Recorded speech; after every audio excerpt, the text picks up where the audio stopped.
Good evening, everybody, or good morning if you're in Seoul, South Korea.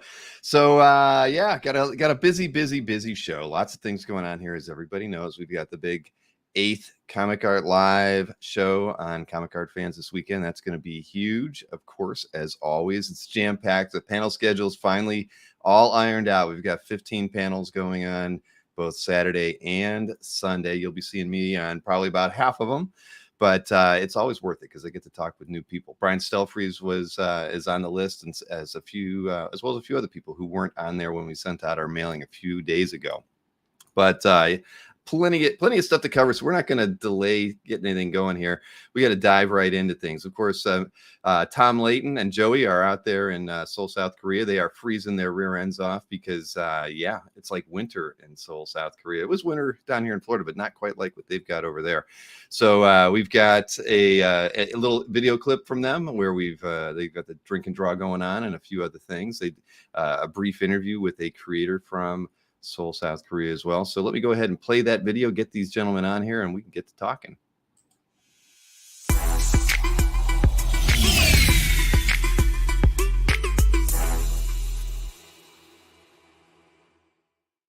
So Joey and we're on the streets. It's colder than balls out here.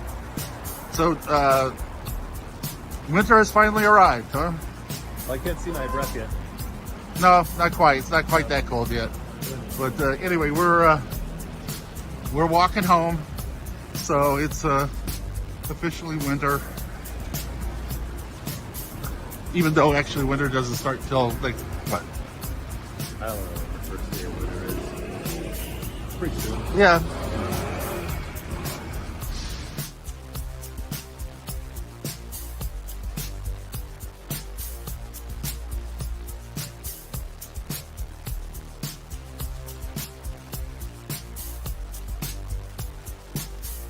This is Tom's favorite commercial.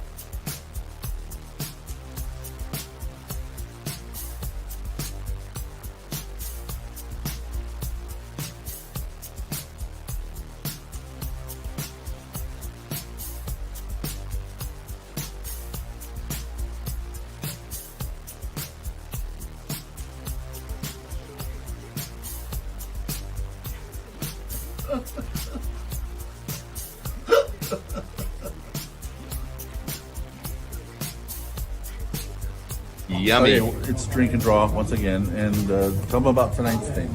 Tonight's theme is superhero being Not necessarily superhero. Okay, seasonal characters. Doesn't have to be a superhero, it could be a supervillain. So That's winter's coming. Involved with cold. So it could be anyone from Iceman in the X-Men to Frozen, the characters in Frozen, to the Abominable Snowman. There's anything that represents like cold because it's cold now. Could I draw Superman having seasonal depression? That would work. Yeah, because since he's solar powered, that would actually make sense, wouldn't it?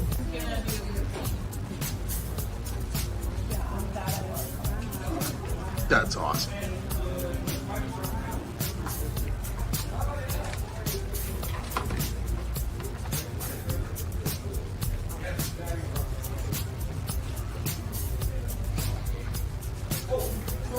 Hey Joey.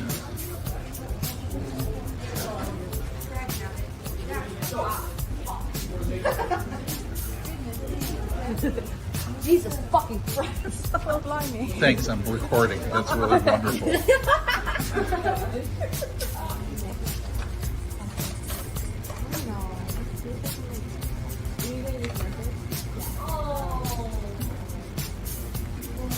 Leave it to Simone.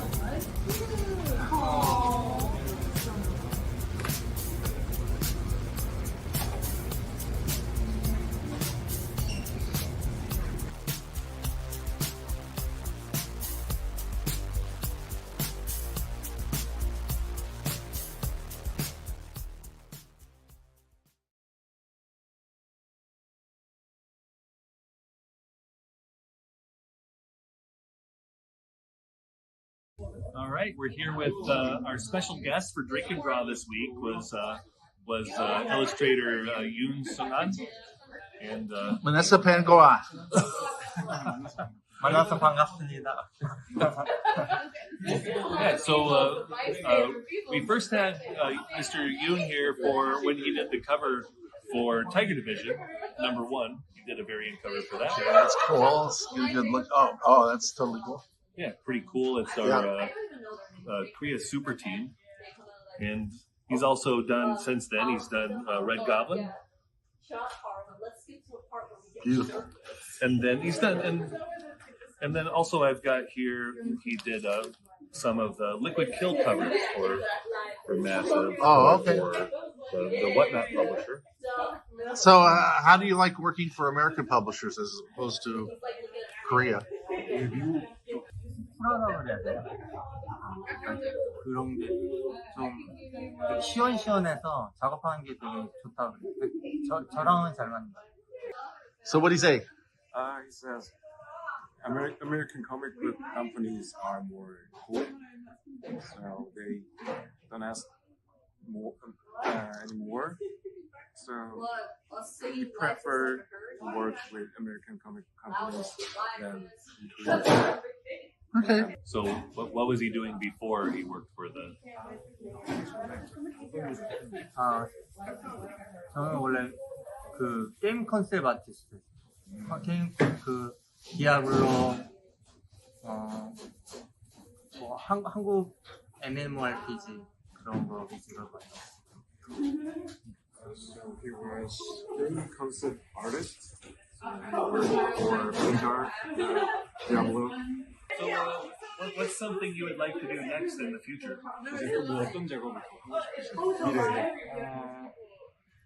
DC 작업도 하고 싶고, Haven't done any DC yet. What's the? 붐이나 Dream Studios. 그런데 And he's also interested in doing some interior art. Page art. Yeah. Oh, okay. Well, you heard it, America. You know, this fabulous talent is sitting right here. You know, it's like reach out. You know, Joey can put you in touch with him.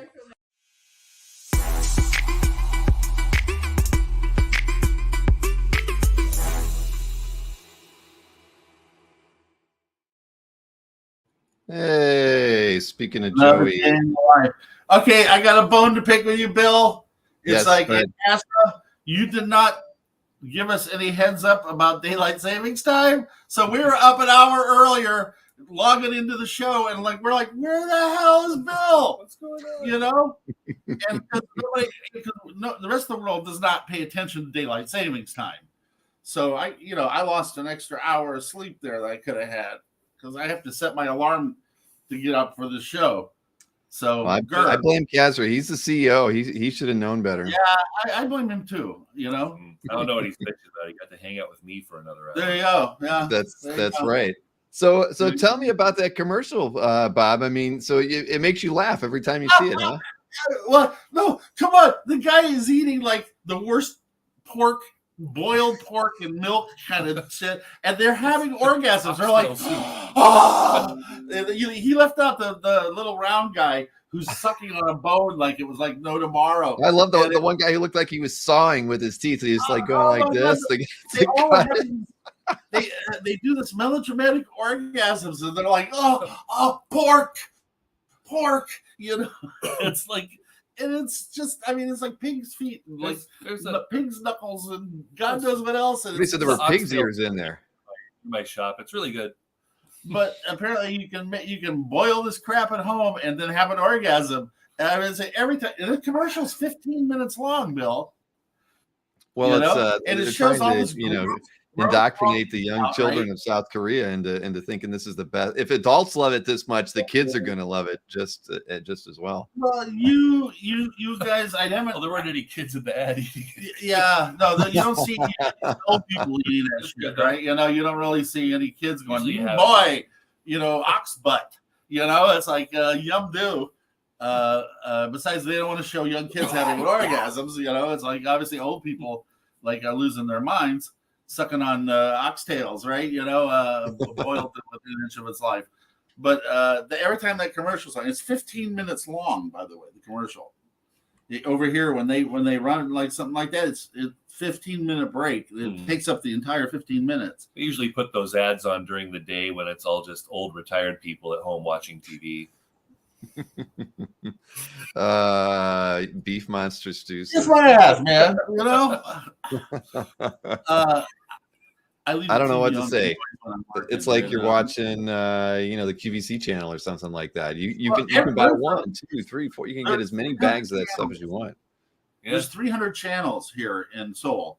Okay, half of them are infomercial channels. Yeah, there's a lot of home shopping things, and tons. They sell everything. They sell Yeah, cars. you want to get the. I love the ones where they're all covering their face with this cream, and they all look like they've been bukkake. And it's like really disgusting. And they like that kind of. Well, that's shiny not a word we've said on the show before. Yeah, it's a Japanese word. We don't use it here in Korea much. Ay. So it's pretty funny. I got to tell you. Yeah, I find it, but look, that was just like a gross out thing. Because let's face it, that stuff looked pretty disgusting. So I didn't know what to make of it.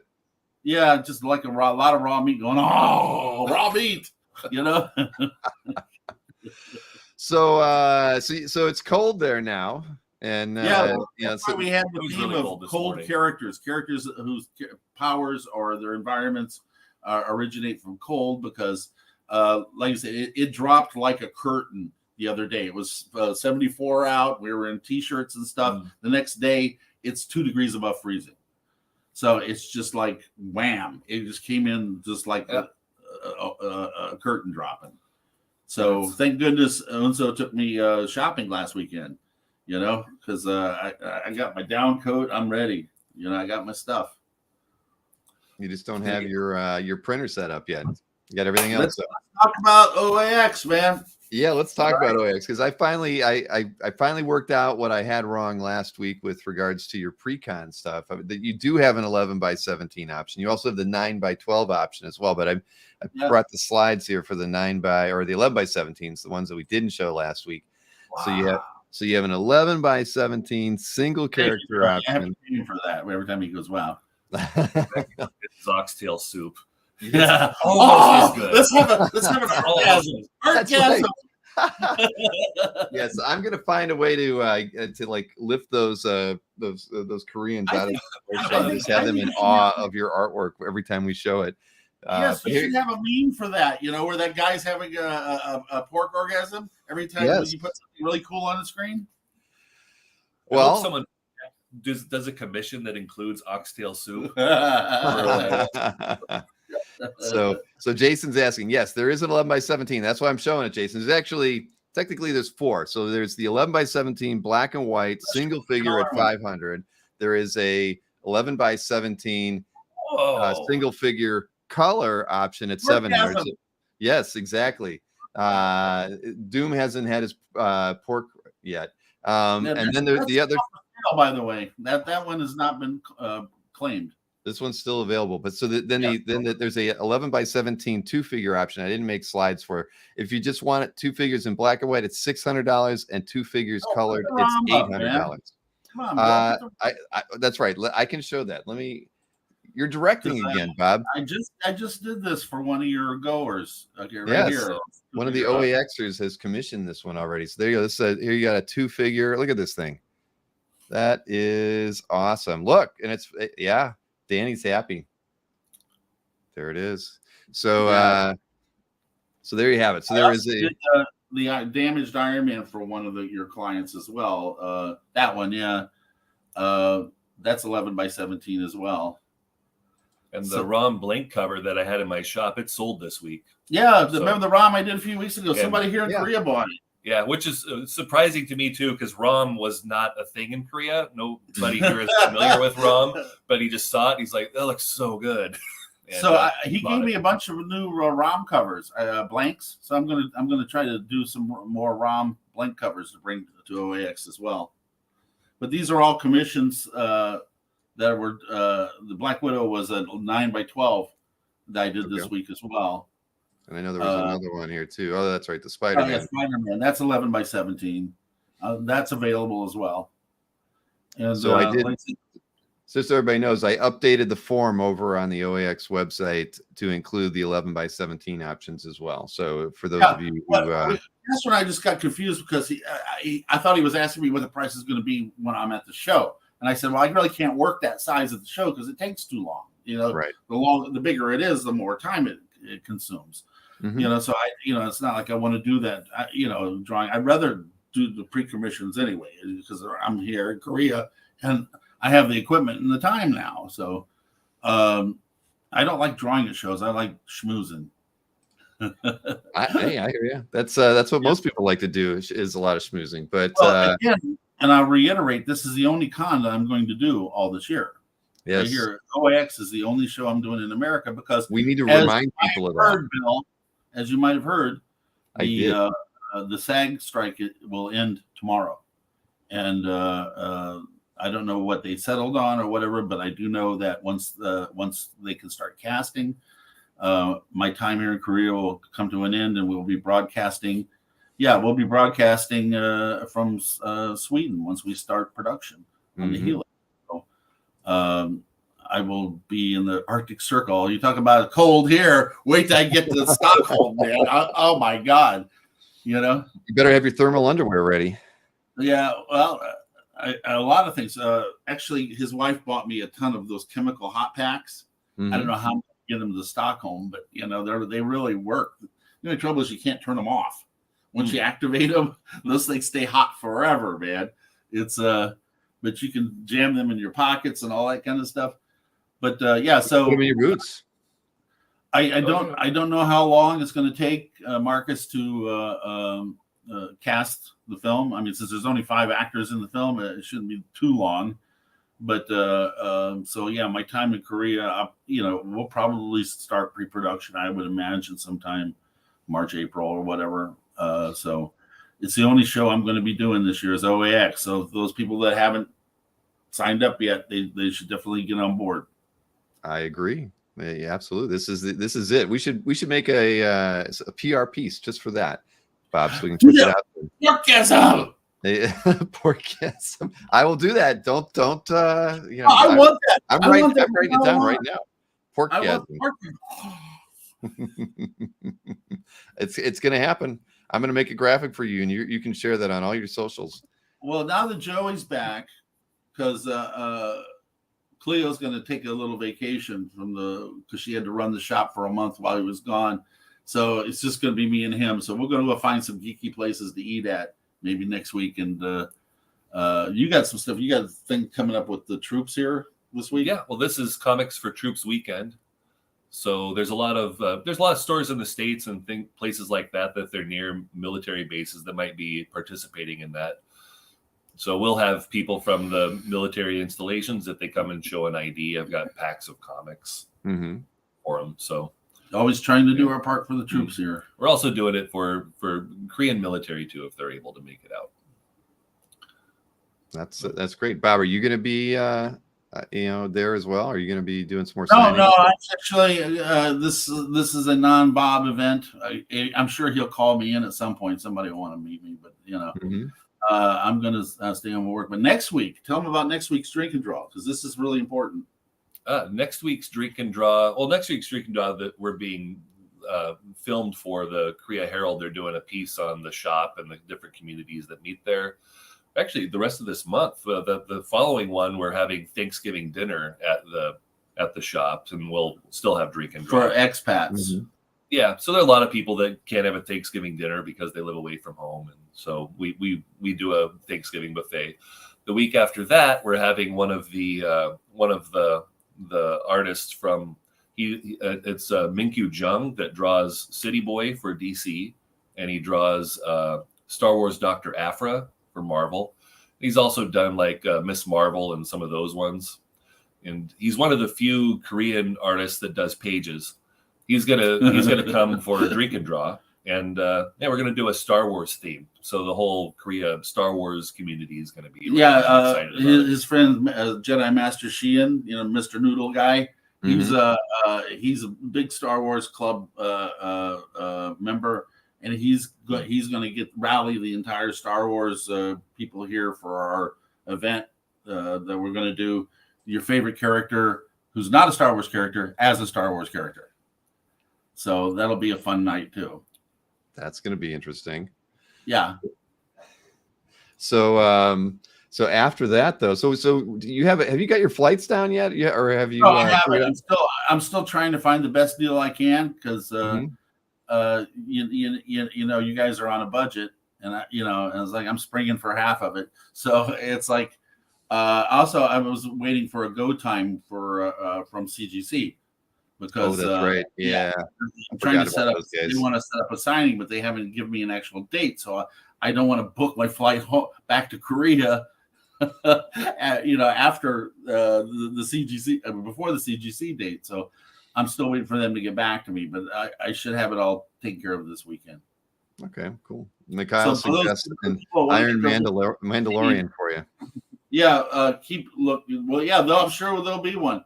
For those people that want to get their books CGC, that's keep a lookout on their website too for a date and time while I'm in the States. That's true, because it's your only time that you're going to be in the States is for only time I'm going to be in the States. Yeah. I come back to Korea and then I'm off to Sweden as soon as we start pre-production. Well, that's exciting. So you want to tell everybody a little bit about the film? I don't think we've ever really talked about it. I mean, it's an adult science fiction movie. The Helix is originally I wrote it for Ed Almost and his production company like 11 years ago. But Eddie shelved it because I came up with a better idea for another movie, and he wanted to make more. So he was like, "This is an art film. I want something that we can do with merchandise and things like that." Mm-hmm. So of course that never happened either. But the rights reverted back to me.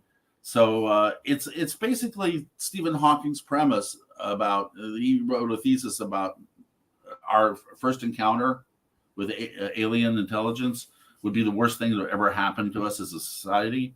And what I do is I show what he was talking about in a microcosm inside the ship with 4 people from various walks of life, the 4 astronauts that uncover the Helix, which is an object that they find in space.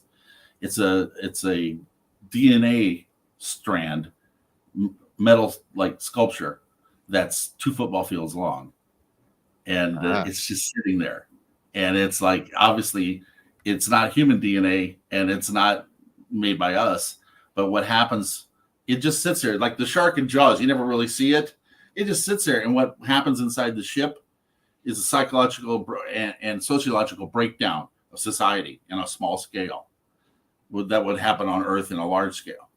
That's kind of just the brief thing of it. But everybody says it's the best thing I've ever done.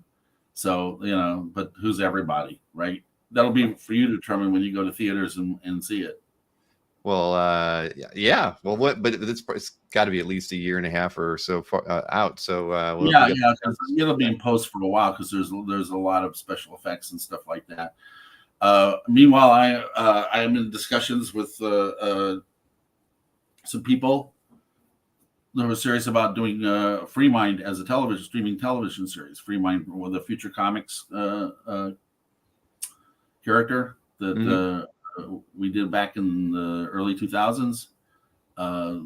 Somebody discovered it, and one time we actually were doing it with David Heyman and the Harry Potter producer, but that all fell through as lots of things do in Hollywood.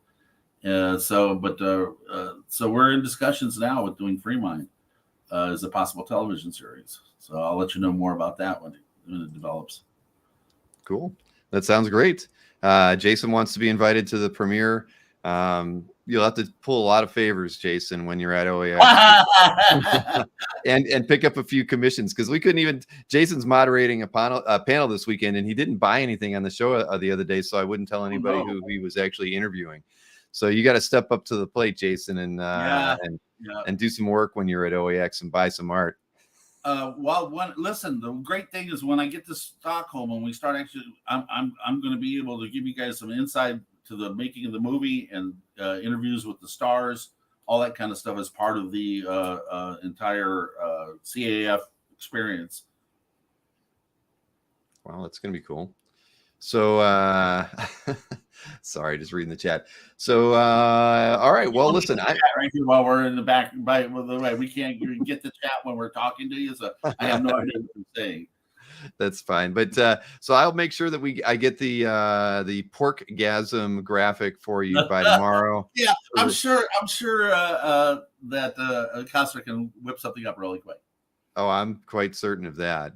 But okay. Well, listen, guys, fun as always. Sorry you had to get up an hour early for the show today. I blame Casra. I don't blame you, Bill. It's like you should have notified me that, but that's how, you think about it. I've been gone almost a year now. It's like who thinks about daylight savings time? I don't think about it. I got my extra hours of sleep. That's all I cared about. But we still can't even figure out why we still do it. I mean, it was to help farmers get their stuff to the market, their daylight hours, in their wagons and horse-drawn carriages and stuff. It's like that's so 20th century, right? Arcade, yeah, without a doubt. No, it's so we can have summer barbecues at 10 at night. So that it works well in the summer. That's for sure. Oh yeah, I'll get Joey to film some stuff with the troops or whatever. We'll have the whole thing with the Herald next week. Mm-hmm. That's going to be a big deal there. With the newspaper coming and doing interviews and stuff like that with everybody involved. So it should be a fun next few weeks. So and meanwhile, I will still be cranking out some of these pages for everybody at OAX. So we'll have some more to show off next week, I'm sure. But I'll do another push. We'll get some more. Even my wife saw the color pieces, and she's like, "How does this guy do that?" Yeah, is that Maureen? Yeah, that was Maureen. Yes, Maureen was the test. She sent you a test. Yes, you did. You did reply to her. Yeah, that was tell her that I took it as an actual commission, and she owes me the money now. She probably wouldn't mind. She actually was. She was kind of interested. She was like, "How does he draw like that?" I'm like, "Well, he's Tom Layton. He is, what can you say? It's not easy being Tom, but exactly. What can I do, man? Mm-hmm. Well, I'm sure one way or another she'll go in. But all right, guys, fun as always. We'll see you next week. Joey, try to get him out someplace to eat some more larva or something. I'll find something. Penis fish. Yeah, come on. We've been waiting like a month for that, Joey. Like no one eats that anymore. Yeah, I know. Yeah, it's like season, right? Okay. Oh, you know what? It will take me to McDonald's. How's that? That'll gross people out. As long as you don't get a Royale with cheese, right? I mean, I don't know, but I don't know. Anyway, all right, guys. Kimchi burger, man. I don't know. We can do maybe we can just do something crazy spicy. And then watch the top of my head, my head melt. Yes. Watch his glasses. We'd all like to see that.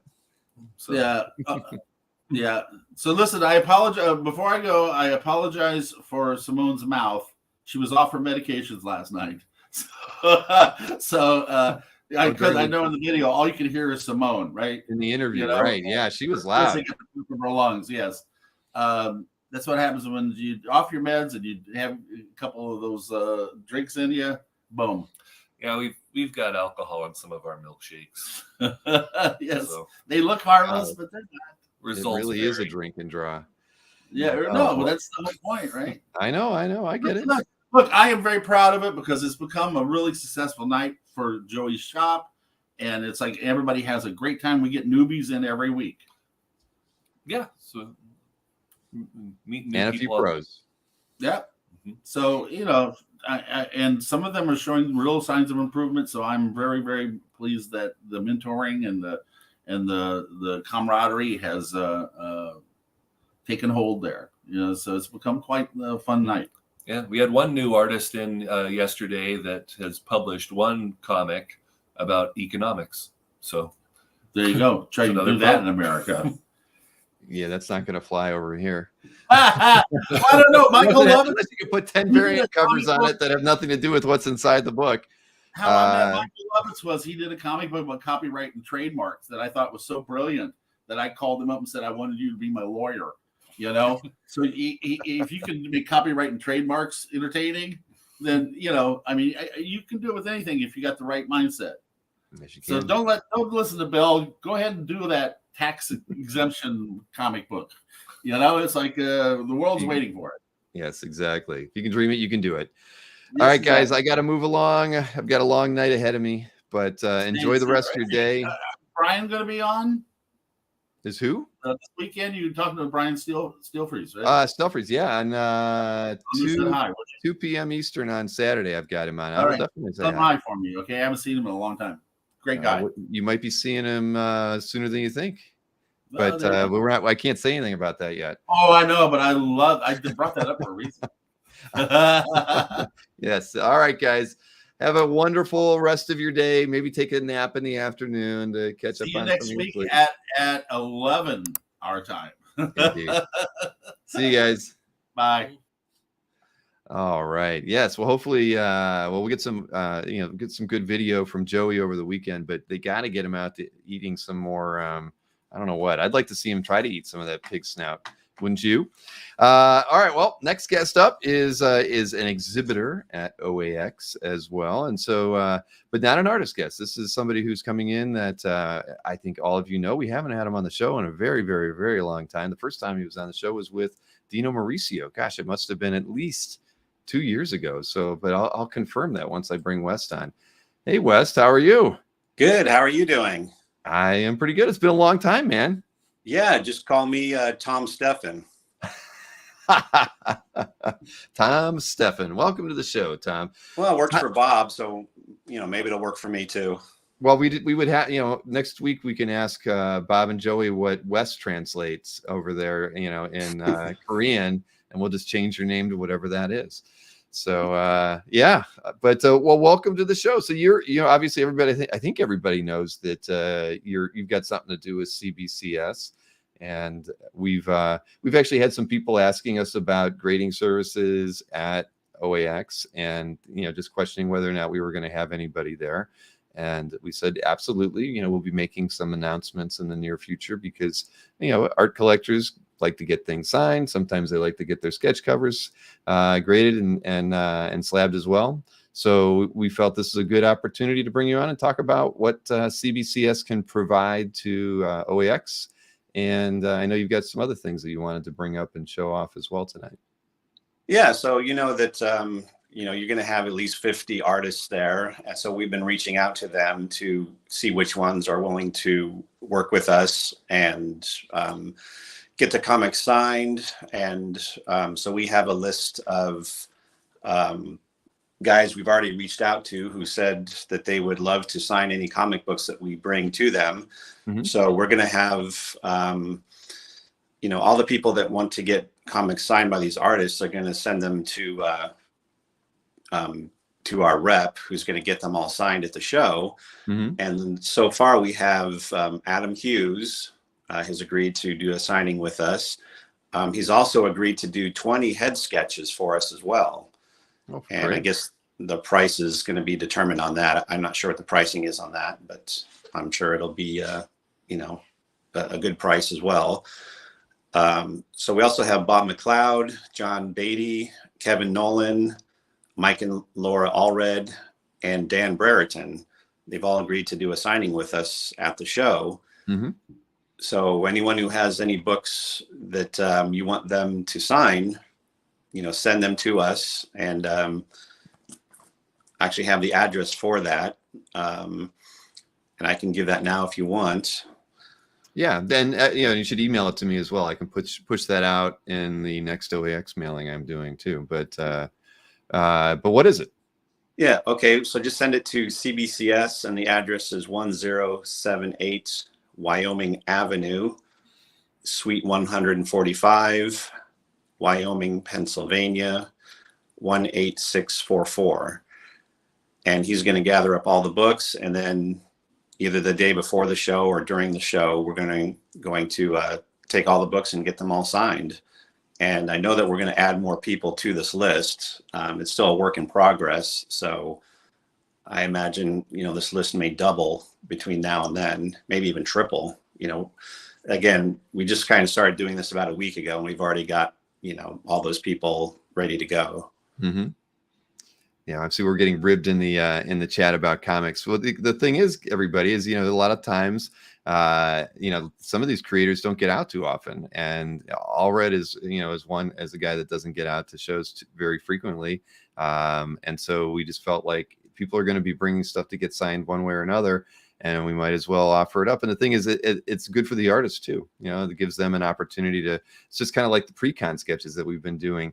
It gives the artists the opportunity to make sure that they're going to make some revenue while they're there. We're going to have space set aside for CBCS if they needed to actually have a room to do that in, so they can do it off the floor the day before, whatever. We have space available, and so that made a lot of sense. But there will be no actors at the show.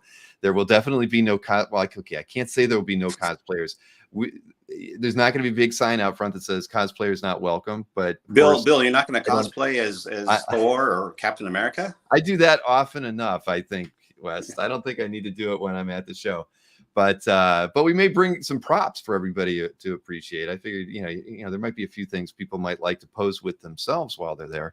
But yeah, no, that's not in the plans for me. I'm probably going to be too busy to cosplay. But one thing I would like you to bring is your Captain America shield signed by Stan Lee. That I would like to take a picture of. Okay, I'll bring that. I figured I'd bring that, and I've actually been wanting to get another Thor hammer and retire that one. And I thought it'd be cool to bring that one in and have it on the registration desk. And anybody that wants to sign it, I think that would be pretty cool, because then I'll just use the other one when I'm needing it for memes and things. But well, you also know if people try and sneak in, then you can use that hammer too. I don't want to hurt anybody while they're at the show. That'd be the wrong press, West, I think. I'm sure it's made out of plastic, and the pain would be minimal. Showrunner knocks would be gate crasher out, and we're sued, and there's never a OAX2. So can you crowd fund there, Jason? I don't know. If you can try to do anything you want. At any rate, so tell us a bit more. So you got a list. And I know that I'm on CBCS's mailing list, so I get regular emails when you're doing solicitations. I assume you'll be doing solicitations to the CBCS mailing list as well for the guests you just mentioned. Yeah, we're going to send out an email blast, and then again, as more and more of the artists sign up, we'll be sending out trailers and continue to talk about it all the way up until literally probably the week before the show. After that point, it's probably too late to submit the books to us unless people overnight them. But I know a lot of people do things last minute, so we'll do our best to accommodate them as long as possible. But again, the earlier you send in the stuff, that obviously the better. Mm-hmm. But yeah, so I'm going to be there. One of the other graders is going to be there also. So if anyone has any questions about the grading process, we're there to take questions. We're also going to be doing 9/8 pre-screens. So if anyone has any books that they want to pre-screen for 9/8, if it's 9/8 or higher, we will take those and send them back to the office and grade them. Since I'm also there, I will be doing 9/6 and lower grade screens. Sometimes those take a little extra time, but I'm happy to do it. I'm sure there's going to be enough time to do that. I'm also going to do free restoration checks. So if anyone has any key books that they're unsure if the book is restored, you can bring it, and I will tell you if there's any restoration or not on it.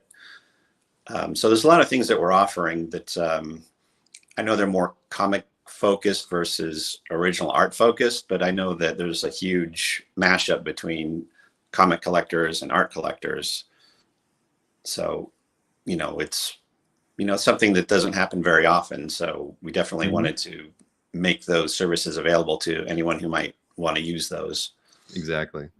Well, we're going to learn a lot this first show too. I mean, we haven't started a big push locally yet, but that's as soon as Comic Art Live is over this weekend. That's one thing we're going to be doing, and as we haven't even asked the artists to really promote that they're coming to OAX yet as well. I mean, a few of them have, obviously, once we've announced them, but we haven't made that kind of a mandate or a push yet for that too. So we're nearing 300 ticket sales, which is pretty good. So we feel pretty good about getting closer to that 500 number.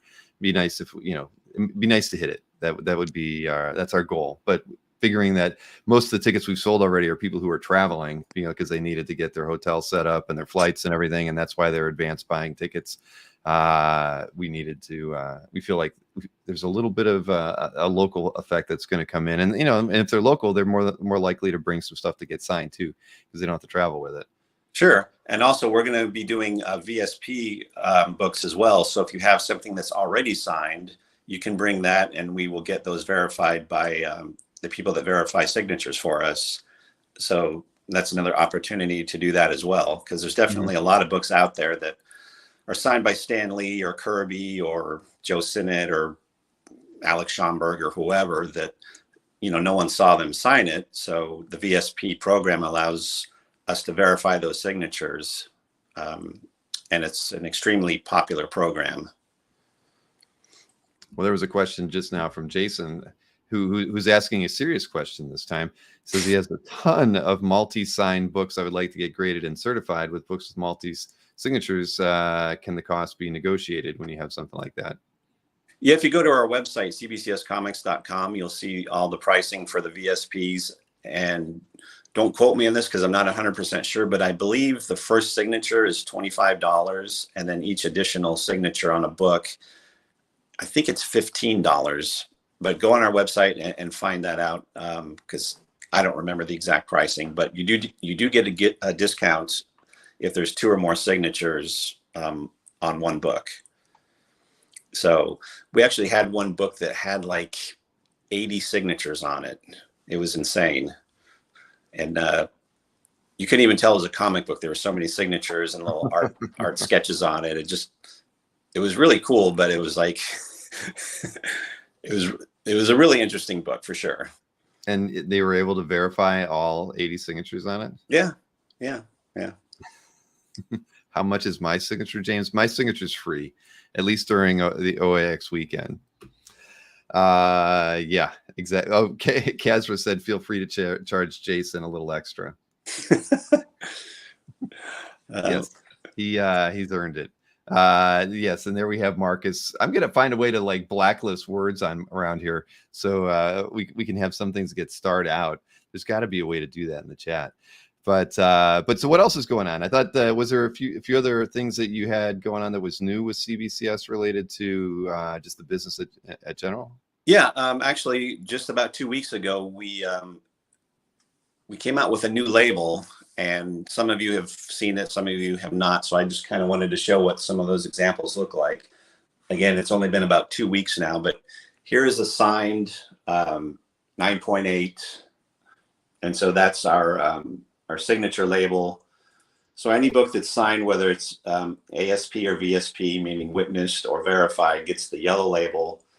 And it says it was witnessed by, this one says Mitch Jarrett's on 4/16/18. So this was actually a reholder. Someone sent it in to get it reholdered. So that's what our signature label looks like. And that one is a 9.8. So we decided to make 9.9s and 10s look a little bit different because 9.9s and 10s are really difficult to get. So here is our 9.9 label, and you can see that the grade is in gold foil. So that's pretty cool. Oh,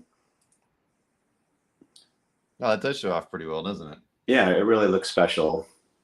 Probably doesn't look that great on my phone, but it looks really cool in person. And in fact, I went to the Heritage Summit this weekend, and literally everybody who saw it said it was great and was really impressed with it.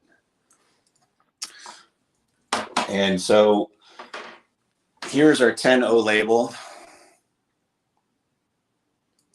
So again, we have the gold foil, we have the black label with the gold foil.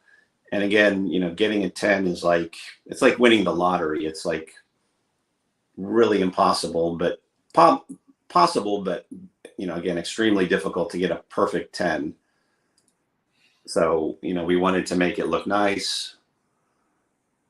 And again, a lot of people are really happy with how our new label looks. That So looks fantastic. I think wasn't Dudley Moore always looking for the perfect 10 too? yes, he was. Not so much anymore, but Exactly. Yeah, only the old guys in the audience will get that one. But then again, most of you are old guys in the audience, so I know my audience. let's say middle-aged. The Bo Derek grade, says Rick Welch. Yeah, you got it. Let's see. Tim Guerrero asked, "Will Steve Paulus go to OAX West?" I don't know. Steve. If he's there, he'll be going on his own dime, I guess. I don't think he's going to be there, but I couldn't say for sure. He was an employee that we had about a year ago. Okay. So he was big into the signature series and doing a lot of that. So he may be there, but he's no longer part of CBCS. Got it. Well, you never know, Tim. Tim Guerrero will be there. He got his VIP tickets right at the end of right before we closed the sales on those. We still don't have an answer for those of you asking about VIP tickets going back on sale, but hopefully soon after this weekend we might hear back about reopening a few VIP tickets. But yeah, so it's gonna be fun, West. You as an art collector too. I mean, I have to imagine that even though you have your CBCS cap on while you're there, it's going to be you're going to be, I don't know if you're going to be shopping, but you're going to be looking at a lot of stuff. It's going to be exciting for many of us. Yeah, definitely going to be looking. I might bring a portfolio just to like show people as well. Mm-hmm. It's always fun to look, and I'm looking forward to meeting you for the first time. Exactly. I was doing the same thing. Right, exactly. We've emailed a ton over the years, but never met in person. That's what's going to be cool about this. Is so many of us, all these people in the chat, so many of them have never met each other either, and then they're going to be there. So yeah, it's going to be fun. We have to figure out, and Kazra and I haven't talked about this yet, how we're going to do like a group photo. I think we're just going to have to like stop it and everybody in the hall at one point, like on the first day, and just be like, look in this direction, and we'll just take some kind of a photo. We might have to go outside and hire a drone to take a picture from feet up. Well, the thing is, we do have plenty of people who are coming and taking a video for us, a couple videographers. So it's going to be a very well documented event. But yeah, we got to somehow do that. I think getting a group photograph will be pretty amazing. I mean, you figure 50 artists, effectively, with the number of exhibitors that are there, at least another 70 to 80 people, most of whom are all art collectors as well, and then you add in 500 attendees, we're talking 625 people who totally are into original comic art. That's going to be a sight to see. And Dino says a drone isn't a bad idea. I don't know if we can fly it in the inside the hall, but yes, we could probably find a place outside to do it, by the pool, maybe. Yeah, we definitely don't want the drone like crashing into original art. That would probably not be a good situation. Yes, that is very, very true. Jason that wants to know if you're going to be bringing art to sell. No, he said he was going to bring a few pieces to show, Jason. Yes, that's fine. There's actually a lot of people I know who are bringing art just to kind of show off. It's just, it's an opportunity, for something like that wouldn't come up too often. But this is the show definitely to bring, select pieces that people are going to be interested in seeing. One of the cool things that they did at the Heritage Summit last weekend is they had a bunch of small tables, and all these collectors just went up to the tables and just started plopping their stuff down and almost having like their own like little mini table, and people are walking by. I saw a lot of sales happening, and that was really cool just to see all these collectors, buy and sell and talk to other collectors. It was a really smart idea. Yeah, that worked. That's, I completely forgot about that. That was last weekend. Heritage and I worked together very well because the year before they had the summit on the same weekend as Comic Art Live. And I remember emailing with them right after that, being like, can you guys move next year's thing at least a week early? And they did. I totally forgot about that. That's fantastic. But I could tell you, we have a room that's like 7,000 square feet that's going to have 8-foot round tables set up in it, probably 20 of them, because we fully wanted to create a space for collectors just to kind of, kick back, after they've like set up their commissions or whatever they wanted to do. And now they've, got some time on their hands. So there will be a space for collectors to hang out and pass portfolios back and forth and do their horse trading, buying and selling, whatever it ends up being there too. So yeah, it's gonna be cool. Really is gonna work out well, I think. Yeah, that's awesome. And one last thing, also, we're going to be taking submissions for cards, and not only like cards for Beckett to grade. I'm wearing one of their shirts right now, but also cards that the artists can draw on. So just like we have, sketch comics, blank sketch comics, there's blank sketch cards. So we can encapsulate those as well. There you go. And we have a panel on Sunday from 4 to 6 that I'll be in a little bit, but Kazra's going to run. He's going to be interviewing some of the other exhibitors who are going to be there as well, and also some of the artist guests as well. And there's a lot of interesting card art related stuff going on with that we haven't really been talking about, but that'll be the first time people can hear about it. So while it might sound like a boring 2-hour panel, I can guarantee everybody that it won't be, because you're going to get some tidbits on some of the stuff that's going on at OAX that we haven't had time yet to really announce. But yeah, so I'm looking forward to this, Wes. It's going to be a good time. I mean, I think it's, for us, it's going to be an interesting kind of learning experience to see, what the local audience is like, what how well everything kind of gels and fits together. But we're all going to learn together on this. And just, to me, it's like this show is for everybody. And so we're going to figure out how to, what the good things and the bad things that make year 2 even better. So I'm glad that you guys are taking part in this first one. Yeah, maybe there should be a suggestion box as people are leaving. Don't everybody knows my email address. I know where the suggestion box is. I probably every day I get everybody has suggestions. But yes, could there be one? Absolutely. We will definitely have a suggestions at oaexpo.com laid out for everybody to hit us up with afterwards, because I know Kazra really loves to get emails that suggest how he can do things better. But I'm sure he loves that. Well, but the thing is, at the end of the day, I mean, this thing has to work well for everybody. That was our main tenet going in, is we wanted every single segment of the show floor to feel like they've come away as a winner, whether it's the artist coming in, or it's one of our advertising clients who's setting up a booth, or it's you guys coming in. So it's just got to, your show isn't going to last forever, or you're going to get bad press afterwards. So it's got to work well. So I'm sure we will be listening very intently at feedback we get after the show. Yeah, I can't imagine anyone's going to go away empty-handed. I don't think that's possible. No, not at all. And we've sold, I don't know how many pre-con stuff between all the artists, but I mean, I bet we've probably pre-sold at least over 100 things one way or another through the different channels that we've done. So the cool thing is artists have already made money. People already know they're going to be picking our art up when they get there, and yeah, that's, I don't know. There's no other show like it in the U.S. So yeah, it's good. I just said that everybody will have empty pockets. What was that? I was going to say one last thing. I forgot to mention our grading fee for the shows. So if the book is printed from 2000 and newer, it's only $35 to get them signed and graded. If it's a modern from 1975 to 1999, it's $37 for the grading and the signing. And if it's a vintage book from 1974 or earlier, it's $53 if the book is valued at $1,000 or less.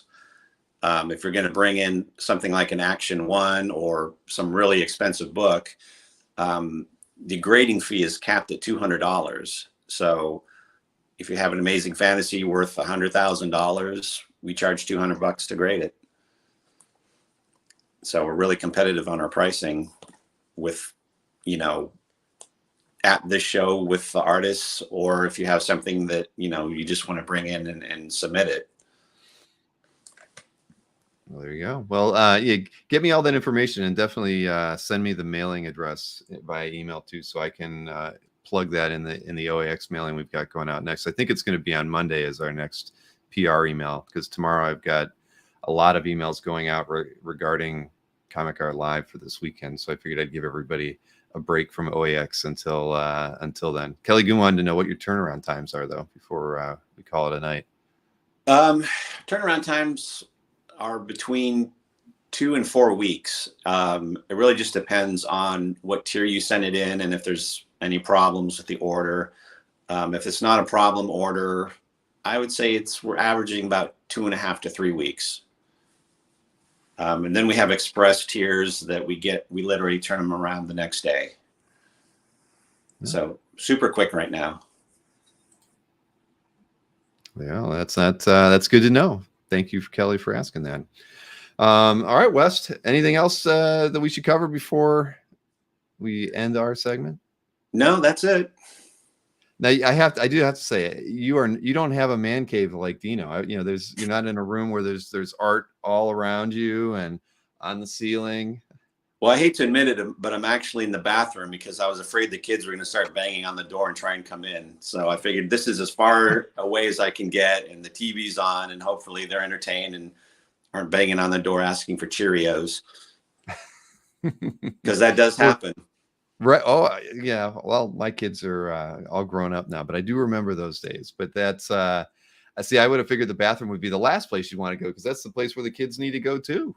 Well, there's 3 other bathrooms, so they're okay. Ah, all right. But are you telling me that Gwen doesn't knock on the door and ask you for Cheerios anymore?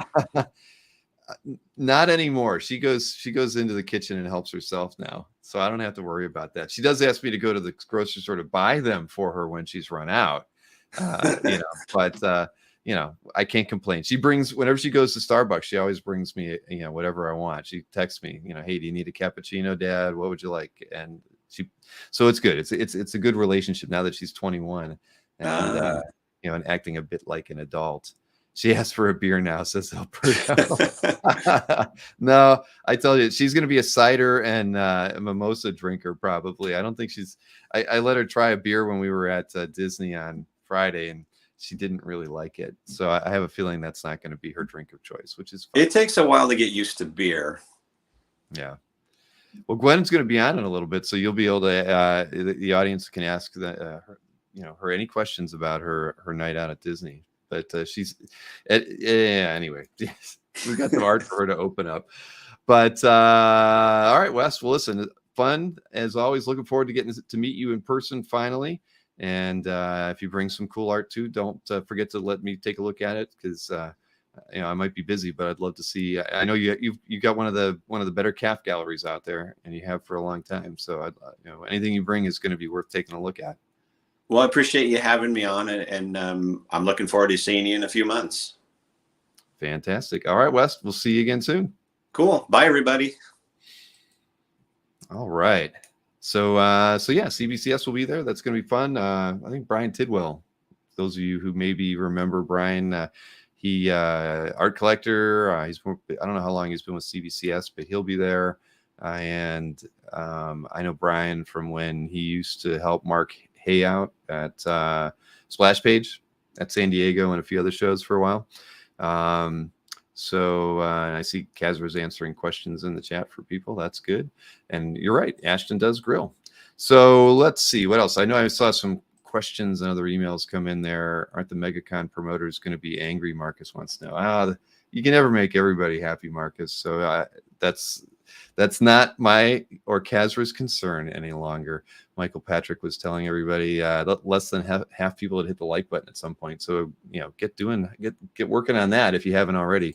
Tom McDonald wanted to know if we're having a drink and draw at OAX. We don't have one planned yet, Tom, but you never know. It has been brought up a couple times, so it's entirely possible, but it isn't something that we kind of figured, the only opportunity to do a drink and draw probably is on Friday night, and the idea of everybody drinking and drawing late into the evening on Friday and then having to do their, open the show on Saturday morning probably isn't the best thing. So I can't promise that yet. And what else did I see there? Tim wanted to know about trading cards. I saw Kazra answer that one, saying tune in on Sunday. There's definitely some trading card, sketch card stuff that Kazra will be talking about. Jason wanted to know if Dinesh will be there with a checkbook. Dinesh hasn't bought his ticket yet, but the few times that I've talked with him this year and mentioned OAX, he said he was coming. So I can tell you that a very well-known, prominent collector on CAF is coming. I won't tell you who that is, but it's somebody I think many people would love to meet. I doubt they will be bringing any of the art from their collection with them, but that's okay. That's okay. We'll make sure that they wear a name tag so you know exactly who they are, since not many of you have probably ever met them. Let's see, what else is there? Team Oreo, Alberta wanted to know about isn't that the bar? And then Alberta wanted to know about the Lindstrom pieces. I've not gotten them yet. They're supposed to be here any day now. So Alberto picked up 3 pieces from the Lindstrom sale, and I bet he can't wait to show them off because they were all fantastic. But Alberto, Joe had how many people? He had 3 people that he was negotiating closing sales with over last weekend. And I think that they finally, we finally ironed everything out on Monday, but because he hadn't shipped me the art yet, he was sitting on not sending me the art because he had to get these deals done so that he could put everything in one box and send it to me. So that was part of the delay.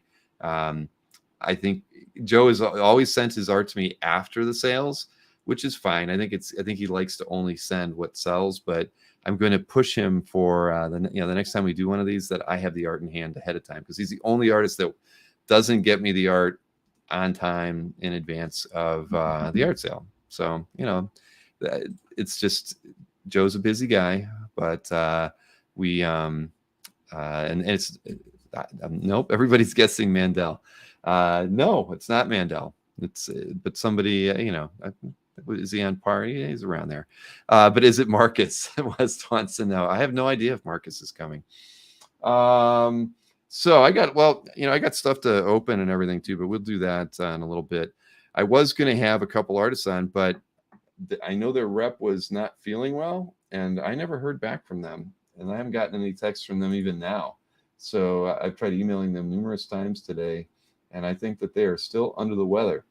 So I'm not going to have any other guests on. But what I may end up doing, if I ever do get a reply from them, is to try to get them to move over to Sunday with Kazra and I for that 4 to 6 p.m. panel during Comic Art Live. That might actually work to our advantage to do it that way. But I guess we'll find out after I get a chance to talk to them. Will it be an early night? Probably not, Chris. But so let's move on to Comic Art Live then, right? We've where are we at right now? Comic Art Live obviously really kicks off tomorrow night, mystery sketch night with Jiggy, and probably I'm going to send invites out, of course, to all the reps and all of their artists. We can only have, I think, 12 people on screen at one time, but I'll send invites out to everybody. I sent out the first wave of mystery sketch lists early today so that all the reps and the artists have their lists in hand.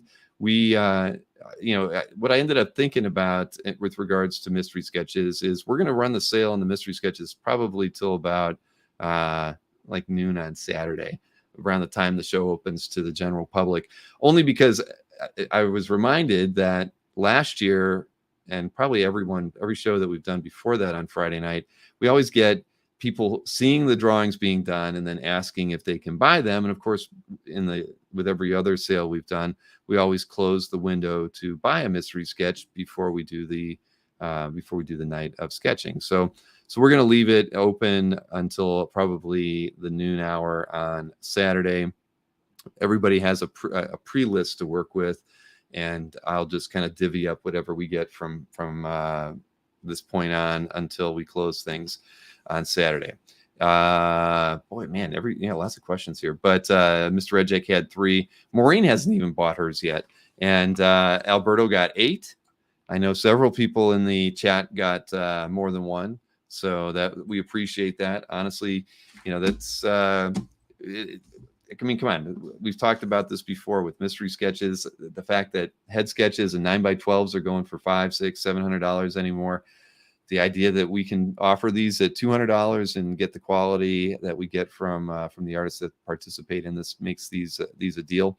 They're definitely worth it. They support the artists. They support the show a little bit, and they create something that I don't know, gives gives us all something to look forward to. Matt Morrison has got two. But yeah, I think we're at like I think we're closing in on like 110 sales right now. And I would expect we'll probably be somewhere in that, we'll probably get another 20 or more before we're all done, which would give us a record, which is good because we added extra artists this time around too. But yeah, you know how to get to the mystery sketch sign up. It's on CAF. It's in the right column of the site. You can click on that. I'll be sending out another mystery sketch email tomorrow. I've also got to send out a final panel list for everybody. Jason's a one and done guy. He is.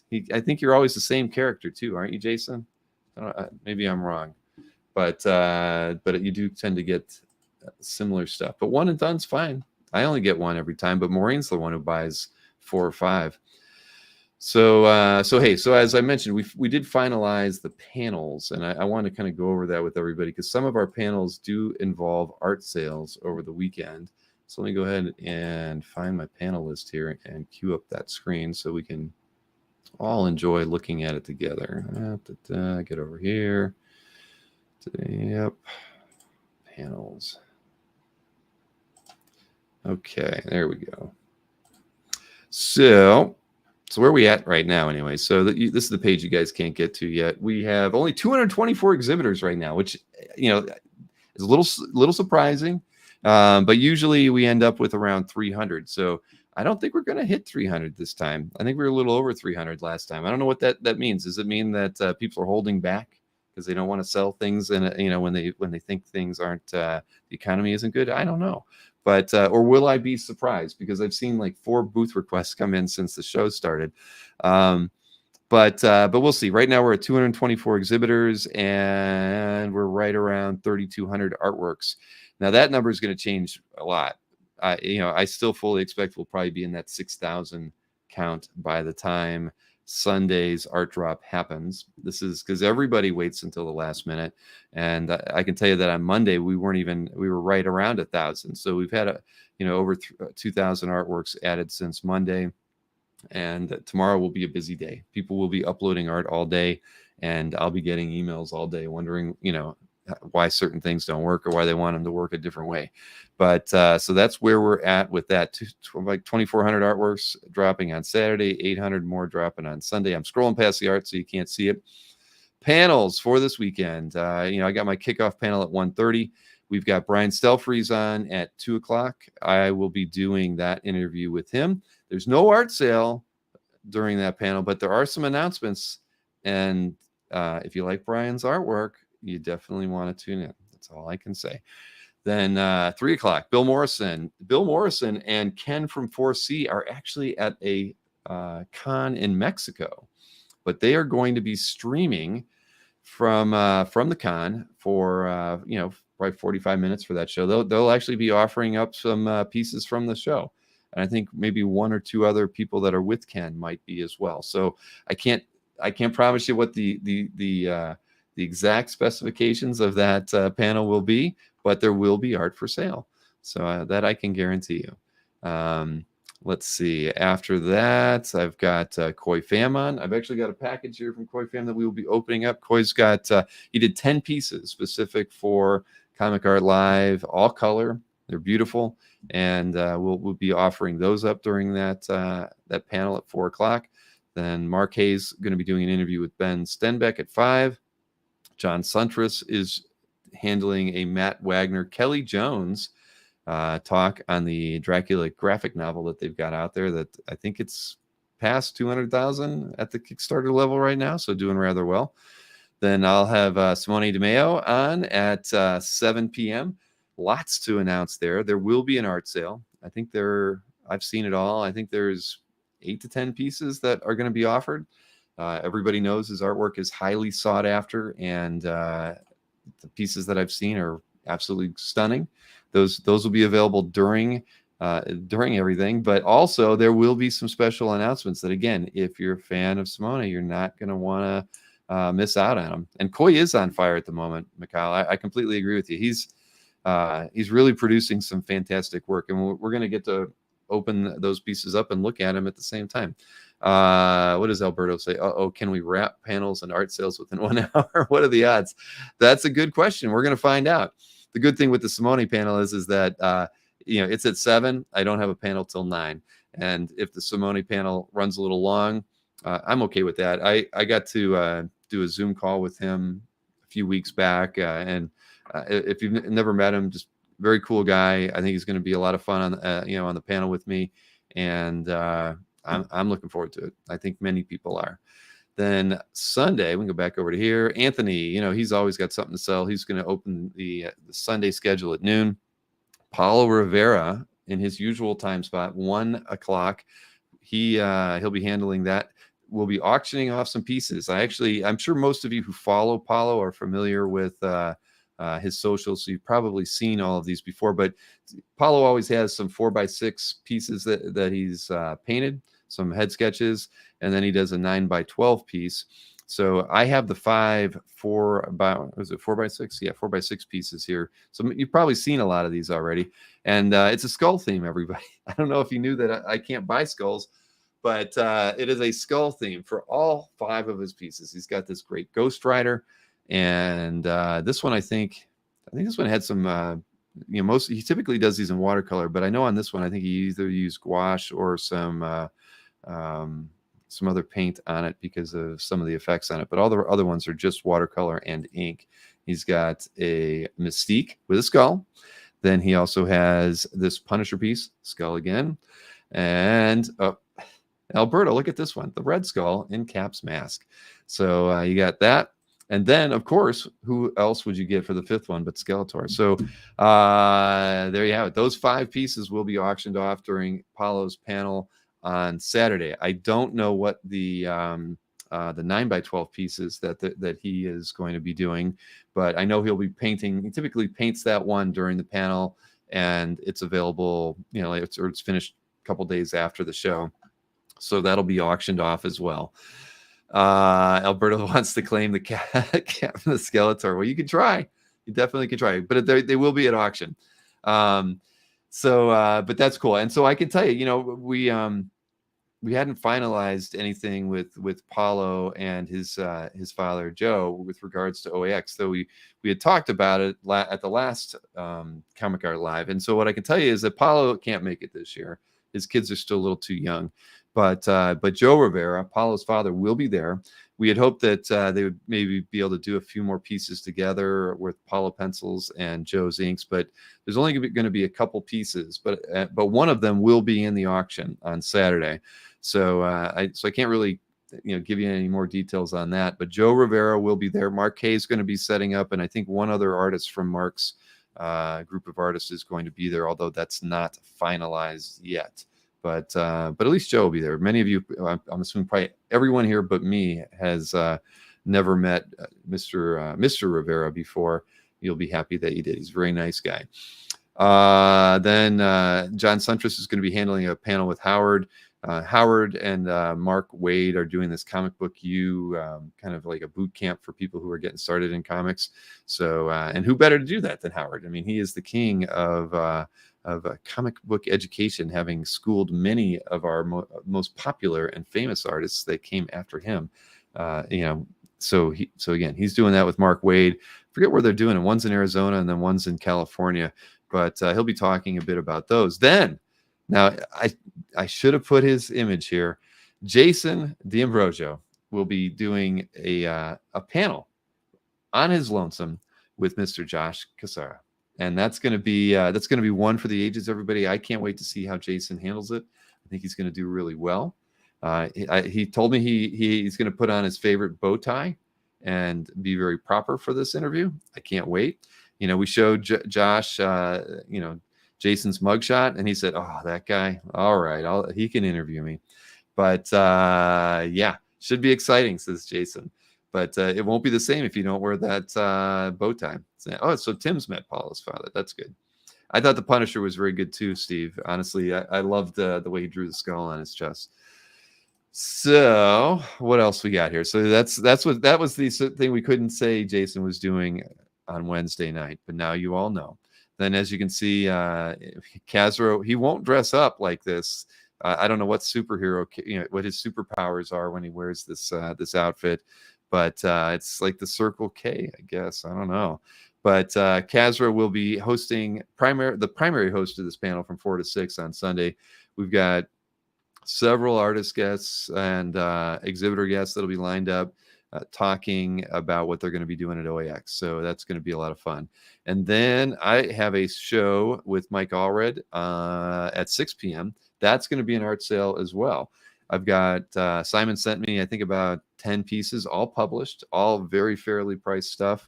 That there's even a few pieces in there that I liked, believe it or not. But you guys will get first dibs on those. So those that'll be on Sunday at 6, and then I'll do my recap show like I always do at 8 p.m. on Sunday evening. So there you go. That's 15 panels that we've crammed into the weekend, and it's feature filled.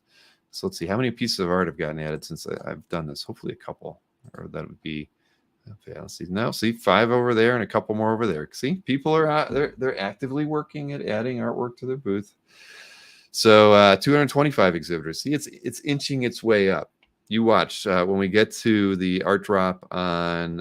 On Saturday morning, we're going to be closer to 300 exhibitors. Got to be. But the funny thing is that there's always people that come to me on Saturday morning and want to start a booth, and I tell them, yeah, you can start your booth, but you can only put art in the Sunday drop, and there's always 5 or 6 people who do that. So we shall see where we end up, but going to be a good weekend. So other than panels, just a reminder to everybody, if you want to do a booth, it's really easy. They're underneath. Well, you can actually go from here to manage your booth, or if you want to go to your manage galleries page, there's a setup booth link that's right there. Can't miss it, but you can get to it either way. You head over to the booth, and there you have it. Look, I even threw Kazra in as a test. He's so cheap, he doesn't even have a price on him. But we did make a couple changes in the booth for people. I actually, Steve, you asked about moving pieces from Saturday to Sunday, and I told you that feature wasn't there. Well, it's there now, because if you go to edit a piece, look, you can actually change the day. Right now, it's set to Saturday.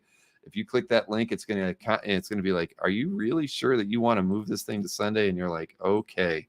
So now you can move your art from day to day, back and forth, even after the drops have happened. So let's see, Bill, do you have some mail to check on Cap? I probably do. I have some mail. All right. Let's see. I haven't used that word yet as a word block, guys, but I'll get there. But outside of that, that's how you get in to set up your booth. Don't delay. Get in there, get it done. I've got to actually delete all the stuff that was in here because I didn't clean my booth out from last show. I'm the only one we left stuff in there. Now, I do have to tell you that we do have 3 people using the automatic checkout that we beta tested in May with Andy and Veronica Fish, and we have Andy and Veronica using it again.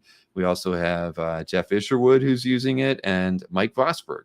So all artists will be that are using it, but I would encourage everybody to hit up all 3 of their booths and run some live sales through there.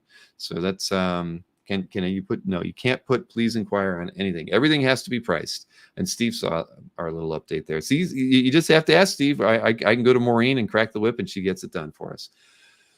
So that's it. And as far as attending, I think everybody in here probably knows when you're a premium member, you get early access to the show floor. So Saturday at 11 o'clock, premium members gain access to look at everything. When 11 o'clock rolls around, the whole eBay menu over here at the top, right, that thing gets replaced by booth items. There will also be a few other spots that get updated on CAF. But at 11 a.m., premium members can be shopping, signing up for commission lists, and doing all the fun things that non-premium members don't have access to. It's literally in the 5-minute window that happens. I get the most premium membership payments in about a 10-minute window than I get at any other 10-minute window all year, because there's always people who just forget to pay their premium membership a day or two before, or people who realize they want to get the jump on things, and so they make their premium payments right then. I would encourage everybody to not wait until that moment, because I still do the updates myself, and so it's no fun for me spending the first 10 minutes of the show getting people upgraded. I know we need to fix that. We're working on it. But if you want to go premium, do it beforehand. All right, I've been missing some questions, I think, around here, but if I know Kazer's watching, he can answer any questions that I'm missing. But anyway, I don't know who's a cheap SOB. Jason's saying.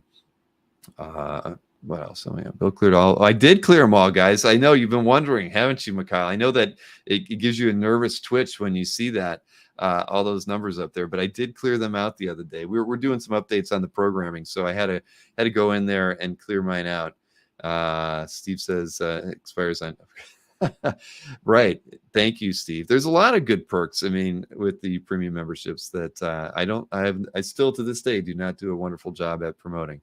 But the early access to the show is the one that everybody likes. And of course, you also know that by 10:30, so a half hour before the hall opens to premium members, all premium members will get a premium member want list email against their 20 keywords in the want list section. So a reminder to all of you who are premium. Yes, I know it kind of sucks that there are two keyword sets out there for you, but they do two different things. But the one that's most important for Comic Art Live is the one underneath the menu that is your Comic Art want list. And it's this first set of keywords right up at the top there. I don't even have all mine filled out. There's 20 of them you can put in here. This is the set that you want to fill out. Put anything you want in there keyword wise, and what will happen is at 10:30 on Saturday and on Sunday, same time, 10:30, we will send out an email letting you know that your keyword list has been populated. What we send you is, we don't send you the result set in an email. You know how bad that worked the one time we tried that. But what will happen is there will be a link that we give you that takes you to a page. That will also be linked underneath your Comic Art Live menu. There'll be about 5 different links underneath here when the show opens. But you'll be able to access that link at any time. And basically, it shows you all the artwork that was added to Comic Art Live's booths that match your keyword searches. Kyle's got 20 keywords, and they all have Mannix in them. So there you have that. Jason's telling everybody not to put X-Men in their keywords. So anyways, fill that out. You'll have a much more enjoyable experience. And the other thing is, of course, if you're a premium member and you filled these things out, every 5 minutes we go and check to see if any new art for sale has been added to dealers that we track and classifieds, and we send you an alert against these 20 keywords as it happens. So literally, if Albert Moy is dropping Bruce Timm artwork and you have Bruce Timm as your keyword, you will get notified within a 5-minute window of those artworks being dropped. And I mean, how cool is that? It gives you the jump on, those fellow collectors who aren't premium. I think that's the cheap SOBs that Jason was talking about. And, you will buy the artwork. I have so many dealers that come to me and they're like, Bill, we're doing so great marketing. We sell everything in the first 5 minutes that we do our art drops. And I have to tell them, no, it's because of the CAF keyword stuff that we do for you. Duh. I should be charging for that. Sharon Nude, is that going to be in somebody's keyword set? I hope not. But no more commercials, says Jason. Jason, I'm trying to help everybody out. But outside of that, let's see. Oh, I got a couple announcements for you, because those of you who have booths, I sent out an email today and I said, please send me your announcements, right? I want to be able to tease and talk about what some people are bringing. Well, I got 2 announcements for you. I've got Brian Mulcahy sent me an announcement about his booth that he's got. He said, I'm going to be offering a special opportunity for my 22 Saturday drop pieces. List their price in total is just over 6,000. I'm going to be offering to sell all 22 pieces as a single lot to anyone interested at 20% off. So just under 5,000 with free shipping in the US. So I have no idea what Brian's bringing, but he's making a big offer out there to everybody. And then Justin Porter also emailed me. He said, I've got 27 pieces up for sale this weekend. Most are new to the market and definitely brand new to calf. They're all priced between $100 and $12,000. And many are published pieces from the 80s and 90s featuring Jim Lee, Mike Mignola, Joe Mad, Rick Leonardi, Bruce Timm, Chris Pacello, Jason Pearson, Jim Chung, Kevin Nolan, Sergio Aragones, and Dean Yeagle. All pieces are open to trade cash deals, offers, and time payments. So check out Justin Porter's booth when you get started. And one other thing to remind you guys about, sorry, this is not a commercial, Jason, but when you're checking things out, as you know, we actually show the exhibitor list now. This whole list is featured, set up so that like if I go over to the exhibitor section right now, we can actually start saving booths. So you could actually find Justin Porter's booth in the set and hit save on it, and it'll make it easier for you to follow and get back to their booth later. But that feature is out there for you now. And don't forget, once the show opens up, you can also save artworks. It's a good way to bookmark artworks that you may be interested in buying while you're browsing through the exhibit halls, and go back and pick them up later. It's better than leaving a tracking bid at some of your favorite auction sites. God, speaking of auctions, I actually was bidding in the Comic Link auction tonight. I wonder if I won anything. I don't even know how that works. I've actually never bid on Comic Link auctions before. So I've got a window open here that nobody can see. Let's see if I'm winning any of these. So I know that Jason's going to be disappointed. I did bid on that Yoda with a bong illustration, and I am not going to bid more than $41 on it. And I was outbid when I bid $41 on it. So if anybody gets that, more power to you. You deserve Yoda smoking weed more than I do. But I tried. I did try.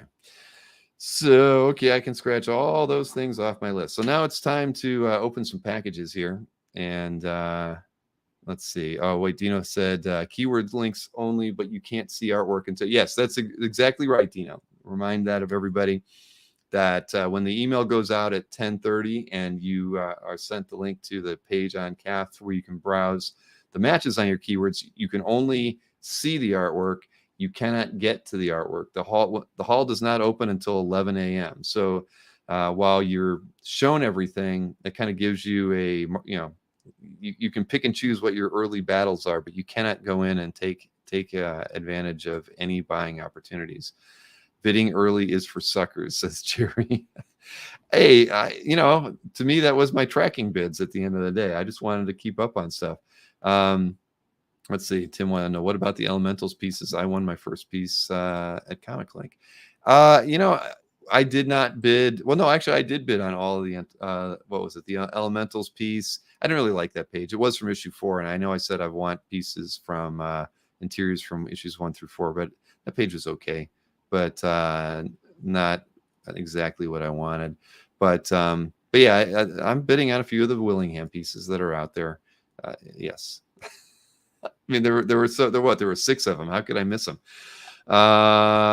Anyway, so yeah, number one Marvel fan says to do Anthony's first. Well, actually, I got to text Gwen because I told Gwen I'd give her a 5-minute warning. So I'm not going to open.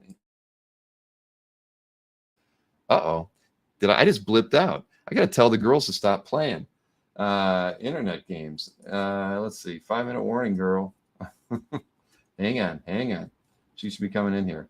And stop playing on the internet. There we go. All right. So, yeah. All right. Hopefully everybody will stop goofing around. Okay. Well, I'm going to open up the packages that I do have that don't include Anthony's. What do I got here? Now, this one just came in today. And I know that Kazler would kill me if I showed all the artwork in it. So I'm not. But I will open it in front of you because this is the one that I think half of you have been dying to see. This is the package from Fred Hembeck that has Fred Hembeck art in it, but it's only got 6 pieces in it. So So I know I'm not allowed to show all 6 because my CEO told me not to. Said to savor it just a little bit. So and you know, it is what it is. What did Rich say? Oh, Rich says he has an elementals piece in his exhibitor booth. Well, there you go. I guess we'll have to take a look at that when the hall opens. Let's see here. I'm going to show one Marvel fan. I'm going to show one. I'm not going to show all 6. I know everybody's wants to see because, as everybody knows, I've told you there's 2 color pieces in here. There are 2 trading card size piece or sketch card pieces in here. There is a published cover in here, and then there's even a published Marvel Age page in here. I don't even know what year that was from. So Fred definitely has an interesting way of wrapping. I've gotten some stuff from Fred in the past. So, all right, I am in it. Let's see here. A lot of foam core and cardboard. Okay.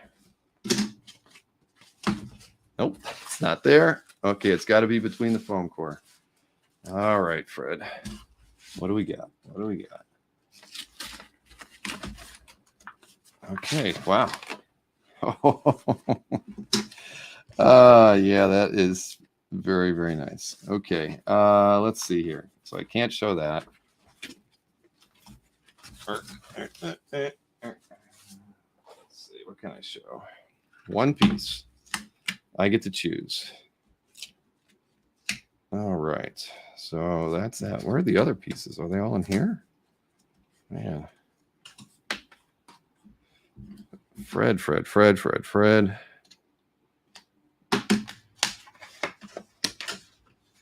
Ah, there they are.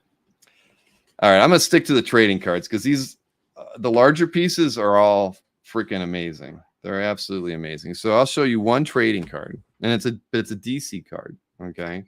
But it has 1, 2, 3, 4, 5, 6, 7, 8, 9, 10, 11 characters on it. Look at that. All right, pull it back a little bit. Look at that double boo. Everybody's booing, not just one. Sorry, I'm telling you, Kazra would fire me. He's in a position to fire me now.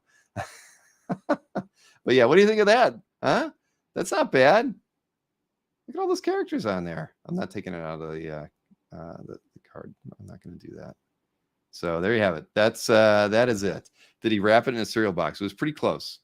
It is nice. Thank you. I got a nice out of everybody and a beauty, Chris Norick. So, but yes, I can't show you the rest of the stuff because it's got to be a little bit of a slow burn. You got to be surprised. But remember, auction only when we do that show on the 18th, everybody, not the 17th. I know that there's some of you guys who are trying to get an advantage on the other Hembeck fans, but it is Saturday, the 18th, 2 p.m. Fred Hembeck and I doing an interview, doing an art sale, and it will be all 6 pieces will be auctioned off. And we'll probably, I don't even know, we'll probably do the cover and the interior page last. But yes. Anyway, yeah, everybody's trying to pick a different date. But hey, Gwen's here now, so we can do the opening of the package from Anthony, and then we'll do the Koi Fam thing last. So hello, everyone. So there's Gwen. She's 21 now. Gwen, what do you think of beer? I think well, I'm allergic, so. Well, there you go. See, so she's allergic. So no beer drinking for my daughter. What a shame. More beer for me. Just vodka. How's that sound? There you have it. She's gonna be a lot of fun at OAX, everybody. She's gonna be helping Maureen, I think, most of the time at the registration desk. So everybody will get the opportunity to meet Gwen, while she's working. See, Scott Wingo's trying to he's toasting you with a beer. So Mr. Easy Go Lucky is in the chat. Everybody's hanging out watching here. See, like Josh Flanders, he'll be at OAX. You'll get to meet him too. Yeah. Jason D'Ambrosio is going to be there. He said hi too. So if you buy her a beer, I have to drink it. Just remember that. Gosh, this is Anthony doing his Anthony thing with his packing here because It's very interesting. I'll give him that. Good thing they get these boxes for free. Oh, shoot. I don't want to drop anything here, but what's... Did I get to... Okay, we got to a portfolio now. Okay. I don't feel like there's anything in there, but before I throw it out, I'll make sure that I don't throw it out without checking. Yeah. All right, so there you go. Looks like it has Anthony's new sticker on it as well. About to say, I like the new sticker. It's got a dinosaur on it, looks like. So what did Anthony... You gotta help me. I want to bend the pages. You can't bend the pages here. Okay, that's the piece I got from him. Okay. That's the other thing I got from him. I don't think he's sent you anything. Oh, I got that too. Ooh. I have no idea who that artist is. Flip it around. I don't know how to show it off. We'll take it out of the portfolio. So we got ourselves another Anthony Schneider portfolio, and Look how pretty that is. Another Look Gwen. at no glare on it. And who was the artist on it though? I don't know. Let me see. I couldn't make it out. It says Evana. Ivana. Ivana. Never heard of it. I don't know. Anybody know any Ivanas out there? What's the back that? Oh my gosh! Wait a minute. Yeah, wait a second. It's okay. I don't think that was intentional. Look at that. Ivana Kisa? I have no idea. I don't know. It looks super cool though. I thought he was covering something up. Me But he too. wasn't. I was like, oh no, what's on the inside? Yes, exactly. But Josh Flanders says he'll buy you a 7-Up. You Yeah. can have a 7-Up, right? Yeah. Okay. Well, there you go. So you got your art from Anthony. It's beautiful. For your If Anthony was birthday. here, I'd say thank you, but I don't think he's in the chat. Well, you never know. Thank you, Anthony, if you're watching. He could be lurking, or he keeps an eye on things. He's probably he'll watch later. But thank you, Brian. Yes. There you go. Happy birthday. So, what did you drink when you were at Disney? What was it called? Do you remember? No, but it was rum. It was a fruit-flavored rum. Fruity rum. Yeah. Which she said didn't even make her tingle. She didn't get anything from Wasn't it. strong enough. Nope. She needs a double. So we'll work on that. Ivana Trinkle. All right. Seagrams. Yes, she can have all the Seagrams she wants, Marcus. Okay. Well, thank you, Brian. Okay. Yeah, have fun. I will. Thanks for coming in. Bye, chat. Make sure next time you see Anthony, you thank him for the art. I will. Bye. All right. And one other package. This is the one from Koi Fam. This is the stuff that we will have for sale on Koi's panel on Saturday at 4 o'clock. Let's see what Koi sent here. I feel like I got something else in the mail, but I don't know what I might have done with that. So Koi, he doesn't mess around. He actually is using not masonite. He's actually got paneling here. So that's and it's not the thin stuff. This is the 3/16 stuff. So he definitely does not mess around with shipping. All right.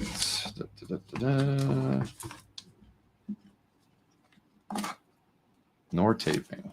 I guess it's a good thing that artists like to put a lot of tape on these things. One of these days I'll get smart and I'll pre-open these, make it a lot easier for me.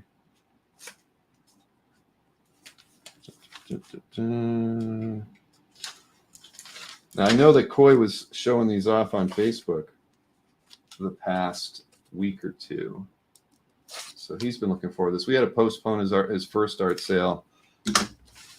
We originally had him scheduled in September. I forget what came up and why we didn't have him on, but schedules just worked out where he was able to do this during Comic Art Live weekend, which is all fine by me. Okay. All right. So these are all 11 by 17. I mean, they look like marker. I'm going to assume that's what he uses. Probably Copic marker. So I got a Spider-Man. Very nice. And a Daredevil. Another good one.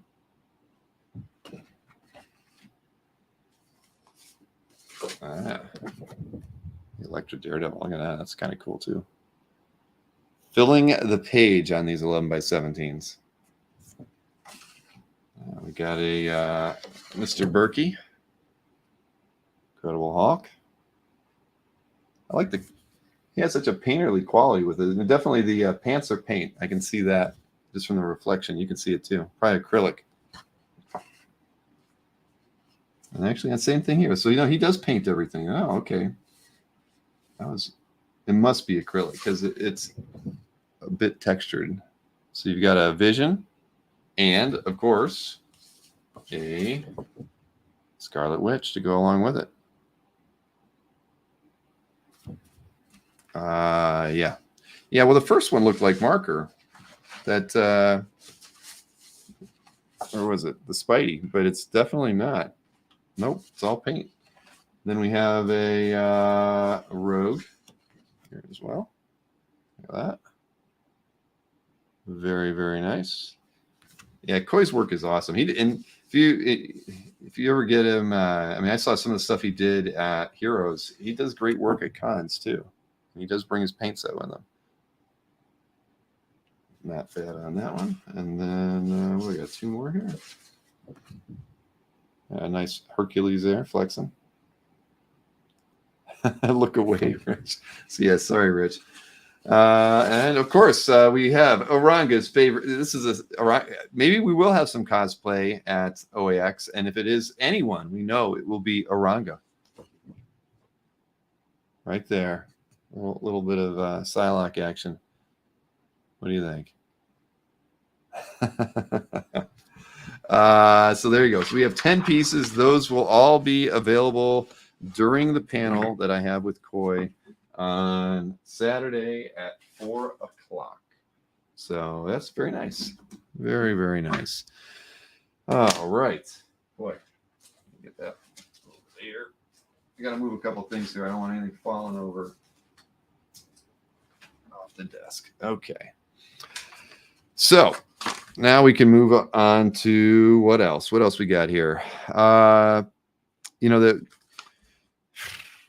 There is definitely going to be some pre-con stuff for OAX that is going to come up over the weekend on some of the panels, and I can't tell you which panels they are yet because we haven't announced that they're coming to OAX yet. That's going to happen on some panels, so I would encourage everyone to definitely tune into all the panels that you can.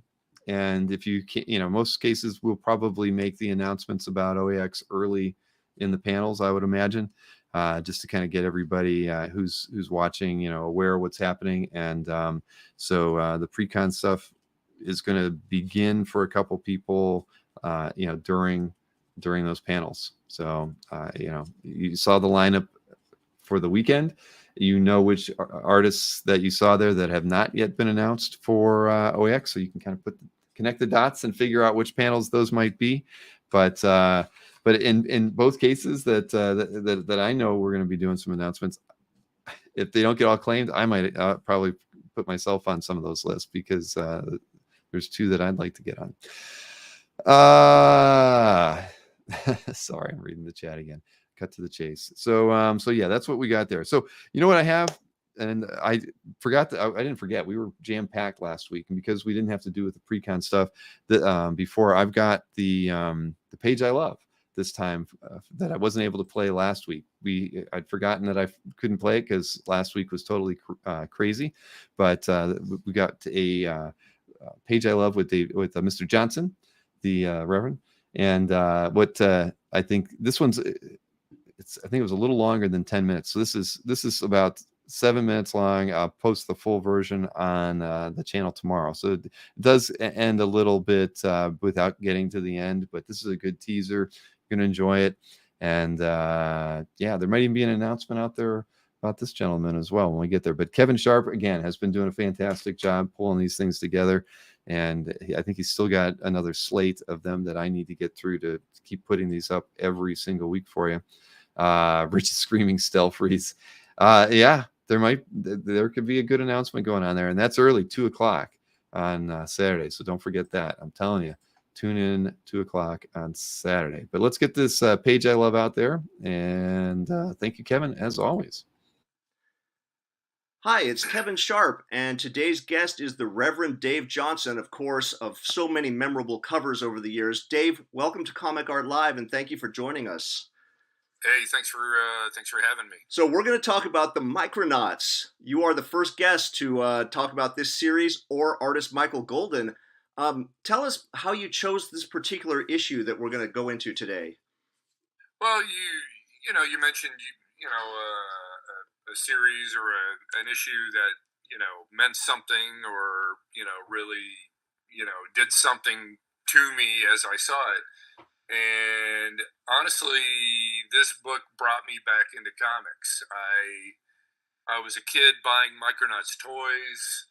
I was really into them, and then one day I was at the local Five and Dime, drugstore, and there was the comic book rack, and it had a issue number 5 of Micronauts, and I was like, "Holy crap! This is the thing that I'm playing with." So of course I picked it up.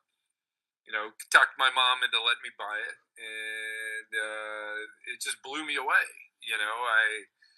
Unfortunately, it was in the middle of a story, but it didn't really matter because the art, the Mike Golden art, just even though I was a kid, it just seemed so amazing to me.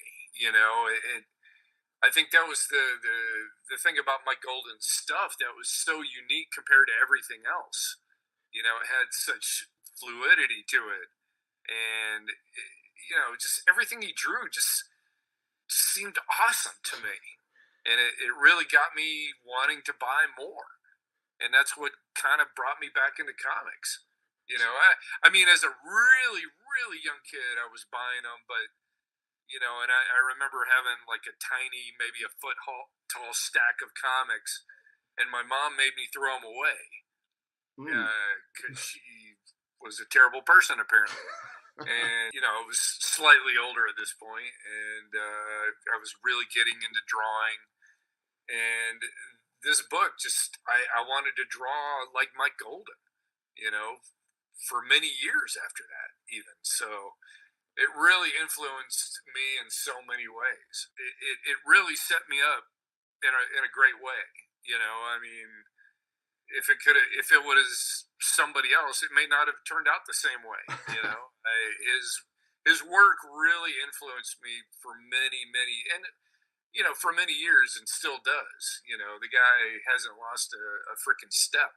He's still he's a goddamn genius. He's got from everything I understood about and know about him, he's got a photographic memory. If he sees something, he can draw it. I mean, how cool is that? I have to struggle. He just does it, which drives me nuts. So if we go into the particular page that you've chosen from the issue, as we're talking, the viewers will be seeing the page right now. And what I'm curious about is now the Dave of today who's looking at this. The kid was blown away by it, but the you of today who's looking, what do you see on this page that stands out to you as far as the art? Well, I mean, I think it has that. Now that I know more about comic book art, it has that Kirby energy, but in a Mike Golden way.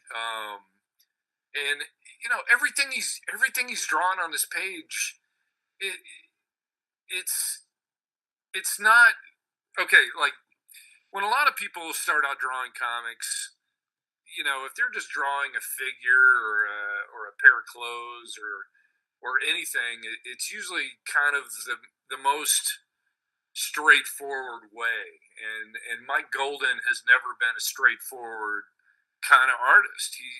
It's like he had a style from day one. I've heard a lot of his contemporaries and people that came before him talk about just how blown away they were by seeing his stuff for the first time. I mean, Neil Adams talks about him, and just he knew he was a genius from day one. And I think you look at the second panel of a Croyer just standing there, and it's got such power and weight to it. You know, I mean, in the Kirby crackle of the sword, you know, you could tell that Mike Golden was a student of many things coming into it, and he just made it look so effortless. I remember as a kid, really the last panel of the villain's face, and it's so good. You know, it's got such life to it that maybe another artist wouldn't have been able to do as well. You know, so. And did you keep up with Micronauts after this particular issue? Oh yeah. No, I just became an instant fan of Micronauts and Mike Golden, and I started seeking his other work out. I was a total Marvel zombie early on, and the only time I remember ever buying any DC stuff was because Mike Golden drew something like the Batman Family annuals and stuff like that. I would seek it out, and I just became a lifelong fan of Mike. And I'm now lucky enough to know the guy personally, and he's been just such a great guy to talk to when I see him, at shows and stuff. And just it's been a wild ride, growing up, being not only influenced but looking up to somebody and then getting to meet them years down the road. There you have it. Years down the road. So it ended there, but I will have the full thing posted tomorrow. So I just found out that I won one of my auctions over at Comic Link. I was a little surprised. I don't know. I was kind of hoping I was actually going to win two, but I did win one of the Willingham auctions, believe it or not. Let's see, I could show you which one I got. I kind of wanted the other one more, but apparently I didn't put a high enough bid on it, and I got sniped at the last second. So if anybody got the other page from this one, you know that you sniped me because I was the underbidder on it. But this was from Warp. I kind of did. I just didn't really the Elementals pages didn't do it for me, but I did bid on them. But this was one of the pages from Warp. The other page was a little more actiony, but for me, this is still the right era for Willingham, and this last panel is just awesome. I love it. So I actually never read Warp. I hate to say it, but as far as Willingham art, I mean, Rich Cirillo, you gotta love it, right? It is a great page. I'm really happy with this one. And what the heck let me see what the Yoda ended up going for, because I did want to get that to make everybody happy, but at the end of the day, it is what it is. You can't win them all. The Yoda went for $46, and I was the underbidder on the Yoda. I was 41, and I missed out on the other pages. I wouldn't have spent that much for the Morningstar special one. Those, and they didn't go for a lot. What was it, $450 and $657? But I like those more than the Elementals page that went for $605. So anyway, Willingham market is much stronger today than it was 3 or 4 years ago. But yeah, the dream went up in smoke. Exactly. Well, if anybody out there bought it, you know that there's somebody here who wants it one day. I would be happy to pick it up from you. So yes, I'm very happy. Thank you. My first Comic Link win ever. So I'm pretty pleased with that. Now at least I know how to do it. I didn't know you had to plug your credit card in before you could make that first bid, but now I know. Now I know how to work it. So let's get on with the show here. Rich, that's funny. You didn't win it either, but the other one was nice, wasn't it? It was a cool page, a little bit of extra action in it. That's why I like that one. But yeah, I bid 151 on it, and it went for 161. So, and I got my sniped email while that video was playing, and I missed it. So yep. I know that one with the horse. I was interested in it because that was the better page, but I only bid like 251 on it, and it went for 657. So clearly I wasn't serious enough for that piece, but it was, but it was classic Willingham at the end of the day, I think. Oh, and you know what? Speaking of Classic Willingham. I mean, no, it's not related to that at all. But when we were doing those announcements earlier, there is actually an announcement that Kazra has that that I don't really, we didn't really write it out, but Kazra is going to have a very unique piece of Fables artwork in his booth at the at Comic Art Live this weekend. So for those of you who are fans of Fables, you'll definitely want to check this piece out. It'll have a very unique description, and but yeah, you're not going to want to miss that one. And I have to believe that several people will have this artist in their keyword set. So just to put all that out there. But yes, Kazra sells stuff every now and again. He does.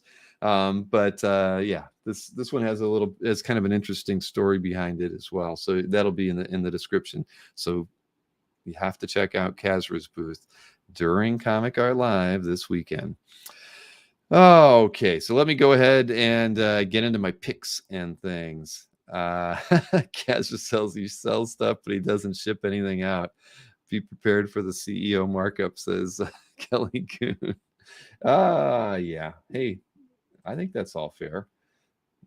Not all true, but is what it is. All right, so here, let me get my heritage picks out here for everybody. I got to remove this one screen, start another one for you. What do we got here? See, Chris Norick, he's ready. As soon as I said heritage picks, let me at least get the thing queued up before I bring you in, sir. Here we go. Got that. All right, Mr. Snork. There we go. Snork says, I like James Jean. James Jean is a good one. Might be. Yeah, that might you might be right. You never know. Did Kazra win the Yoda Bong art? That's a good question, Rick. I'll be very disappointed if Kazra was the guy who outbid me on that thing, because nobody but me should have been bidding on that artwork. Come on, I mean seriously, Yoda smoking a bong. All right, so niche market. So are you ready for this weekend, Comic Art Live, Mr. Snork? I'm more than ready now. That Simone Di Maio announcement really sent me over the edge. I'm psyched. Cool. Yeah. There's like I say, there's I'd have to go back and look. It's 9 or 10 pages that we're going to have for sale, and they're all pretty phenomenal. And there'll be other important, impressive, exciting things to talk about. I can envision. So yeah, I'm looking forward to it too. He was actually pretty fun to talk with. So cool. I had the good fortune of chatting with him a little bit. So okay, let's dive in. Was Yoda drawn on rolling paper? It actually was drawn on something that looked a lot like rolling paper. Yeah. Kazra. All right, here we go. Let's dive into the stuff here. What do I got here? This one I just picked because it was funny. It's from it's Win Mortimer, Spidey Super Stories, and look at this thing over here. So I just thought, what are Spider-Man and Spider-Woman doing in London? I mean, you got Big Ben in the back there. When I saw it, it just made me laugh. I'm like, I gotta highlight this one because that is a wild job of blocking in that center panel there. Yes, I thought the same thing too. I'm like, who would? I mean, they had to have done this in this way because of Big Ben, right? Because they're like, okay, we want it for the last panel, but what they did in the middle panel was like, oh my gosh, that was weird. But hey, you can do it in comics. Mm-hmm. Yeah, so there you have that one. That one's probably, and it was weird. I think Heritage had some issues today because I haven't even gotten my import file from them from the stuff, and like this thing's only $4. When I went there late in the day, there were hardly any lots that had more than $5 in bids. So I think something went wacky in their system. It didn't get rolled out until late today. So go figure. So get in there, make some bids. So then Bernie Wrightson. Who doesn't love Bernie stuff? But I thought this thing was just creepy and ugly. And there was actually, I think, 1 or 2 other Wrightson pieces in there that were kind of creature-ish. But I mean, we see enough superheroines converted to mermaids on eBay, and I thought this was a way to balance out seeing Wonder Woman as a mermaid, to get to see a really creepy, ugly Bernie Wrightson mermaid. Mm-hmm.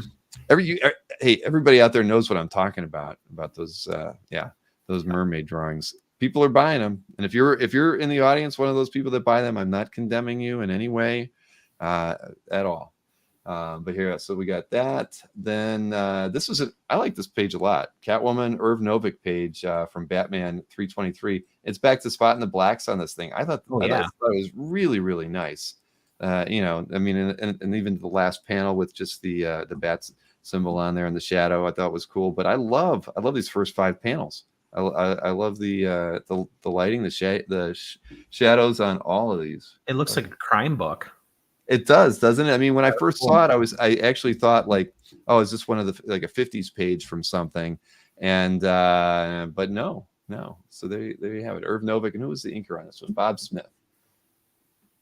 So not bad. Then this is a Michael Gatos alias page. This one I like because I just thought the page layout's awesome. These pages with the windows behind them are, you know, the panels are shifted to the right.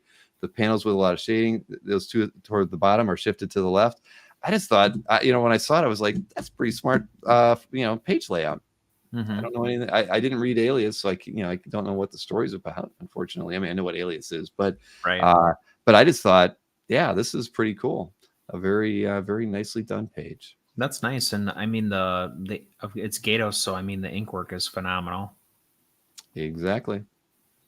Then what else we got here? This is just for the the classic Perez fans out there, and because we know we have many of them. You get a Man-Wolf page with McLaughlin inks. This is from Creatures on the Loose 35. So, you know, relatively early for Perez, but I mean, it's got all the stuff in it that you'd like from that era. And plus Nick Fury. And Nick Fury. That is true. That's a bonus. But yeah, everything on this page, it's just solid. And look at how many panels can you cram into a page? That's a lot. But he did it a lot back then, you know. I mean, that's just that was kind of I think the way he I think we could look at probably a lot of the works that he did and see the same thing. But yeah, look at that. Even these 2 tiny little panels here and there, they've come loose somehow, patch panels. But yeah, maybe they stacked them. There's actually panels underneath, so it's like a 14 panel page. It could be. It looks like I didn't notice that before. It looks like there's some tear there. So this page has seen better days. But so it'll probably go for relatively cheap. But yeah, like you can see the tear up there, and with those coming loose. But anyways, hey, it's a nice Perez example. Then the Road to Perdition page by Richard Piers Rayner. I know these pages are kind of hard to come by. I like the layout. I love that last panel. You know, the guy hitting the ground, shooting the guy. I mean, this is just really well done. I mean, very cool. I think we featured, maybe I've talked about them on Heritage before. I know there's a few of these pages on CAF, but hard to come by. Then there's actually a couple Steve Ditko pieces that were on Heritage. This to me was like the best of the bunch. This was a Fly title page with I mean, look at this. I mean, this is a nice example of Ditko art from this period. Definitely. So I'll probably have to put a bid on this one. I won't win it, but the other piece was kind of interesting too. I can't remember what it was, but I think it was like 4 pages from something I had never heard of. And at first I thought, like, there's no way that's going to be Ditko's art on it. But when I looked at it, it was. But this one definitely is the keeper of the 2. Then there were a gaggle of supernatural thrillers pages by Tom Sutton, and I kept passing them all up because I'm like, I like Sutton's work, but this one's just not good enough. And then this was like the last one I came across, and it's fantastic, so I didn't pass this one up. So if you're a fan of is this great? Yeah, look at all those razor cuts. I know this is just insane. And the other pages weren't terrible. I mean, they were kind of good, but I couldn't find like the home run. And then this one, I mean, just with the page layout in particular, using these these ellipses to do this, I just was like, this is a damn cool page. Yeah, you're right. A lot of razor. Really nice. Yeah. And my last pick, Tommy Lee Edwards. I always love his stuff, and there's definitely not enough black and white work of his out there. I mean, true. this was Giordano Inks, believe it or not, and it's a title called Gemini Blood. Obviously I have no idea, but as an overall piece, I love it. And it doesn't even have any bids on it right now. So I'll probably bid on this one because I like Tommy's work a lot. I love his color work, but yeah, I don't remember that book. I didn't read the description to even know what it's from. But again, what it's about. But love it, absolutely love it. And I think I'll throw a bid on it. I'm sorry I showed it to everybody. Maybe a Vertigo horror title. All right, now you're making me wonder. Gemini Blood with a name Somebody like that. Somebody in the chat will know. DC 95. Yeah, I don't know. Doesn't really say a lot about it. All right, so there's my heritage picks. All good. Good stuff. What else we got here? Oh, Tim's asking about the Conan Artist Edition that's on Zoop. It looks great. I've seen some PR about it. I didn't go over to Zoop to really read about it in detail. That's where they were pulling, I think, just Conan stuff from many, many different eras, I think, and pulling it all into one book. And it was a bunch of ex-publishers from different, like Marvel and DC that were working on that book. I don't know. But yeah, check it out. I did hear that. What's Gemini that? was a Helix title. Oh, okay. So that was DC's like, we're going to do Vertigo, but we're going to do it with sci-fi. Oh, okay. See, I never even heard of Helix. Yeah. Was it a short-lived 90s thing? Yes. Okay. Well, there you have that. So, what else? Oh, I was going to say, Chaikin's, his Zoop thing got finally met its Kickstarter threshold. It was sitting there right under the $60,000 level for a while. So that project is going to happen too. So that'll be good. Cool. Okay, so Nick Barucci stuff next here. We've got the EXP preview. I think it's about 3 minutes long. Of course, covering all the stuff that Nick will try to sell in his hour and 15 minutes tomorrow at 7 o'clock. So let me go ahead and cue that thing up, and let's see what Nick's bringing to the table. Everybody, this Friday, November 10th at 7 p.m. Eastern, 4 p.m. Pacific, the show's going to go a lot smoother. You know why? Because Amy's back, and she's here to make sure it goes smoother. So, all right. But between now and then, you should know what the artwork is. Do I move my hands that a lot or what? We are going to have, I think for the first time ever, Jim Lee art, and we have Jim Lee Justice League number 10. Check it out. Look at what's happening to Steve Trevor. This is awesome art. We're going to have Don Newton, Secret Origins of the Superheroes, with Dr. Fate, with Black Canary, with Light Ray. So much to come. We really have Mark Bagley, Fantastic Four, and we're going to put pages 2 and 3 together as a set. We're also going to have this Green Lantern 150 page. We had a 150 page before, flew right away to Tom McDonald. This will be available. I've been trying to put together this story for years. This is Secret Origins, a piece of the pie with Hal Jordan's right-hand guy, and I've never been able to do it. And, you know, it was politically insensitive, so the name that he had. But this is a great story, a little bit of an origin story. It's unfortunately an 8-page story that I'm never going to put together, so I'm putting it up for sale.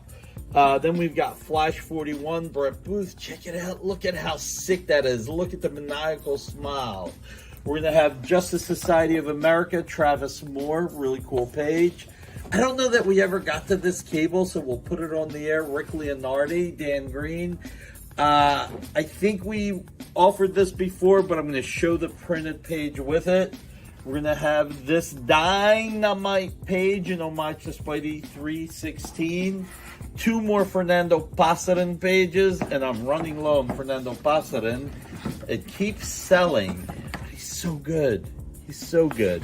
Then we're going to have, this did not air last week, this Dale Eaglesham Green Lantern. And this Justice Society did not air last week, so we'll have it this week. And you never know. we might put a few pages on the air at 200 or less, or 100 or less. What do you think, Amy? I think people definitely like 100 or less. All right, Amy's the boss. Looks like we're doing it. So, this Friday, November 10th, at 7 p.m. Eastern, 4 p.m. Pacific, only on the Original Art Experience. And we're going to talk a little bit about Comic Art Live, getting ready for it as well. So, hit that thumbs up, please, if you really appreciate it. And share. Sharing is caring. Look forward to be seen by you Friday at 7. Have a good one, everybody.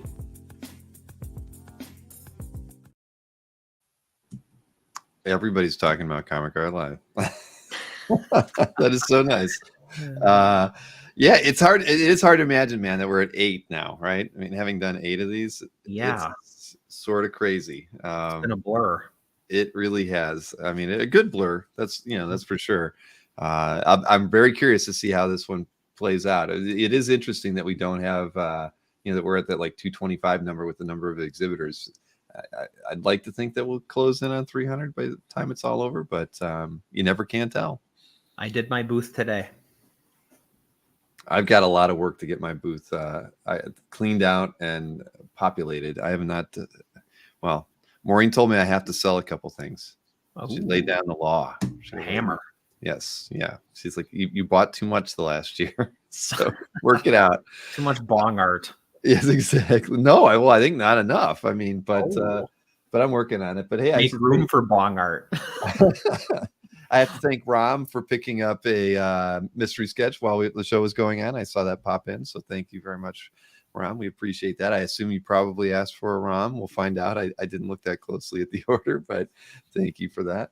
Let's see here. Let me get on with the CAF update here so we can look at some favorite art that we've there was a lot of good artwork on CAF this last week too. Man, there was it was a blizzard. It was. And I wonder, part of that had to do with Halloween. Probably there was just a lot of neat stuff that people posted leading up to that. But then after it, I mean, what the heck happened? I've never seen so much good artwork posted to CAF in a 1 week period in a long time. I think I could have picked, well, I said to you, I think I could have picked 50, but I had like 8 like in my cart, so to speak. And I was like, oh my God, I've only gone through 2 days.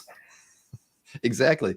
No, yeah. it was, yeah. I mean, and it was a lot of different collectors too. It wasn't just like, oh yeah, the usuals. Yes. Like Steve Lawrence dropped another 10, amazing pieces. No, there was a very diverse group.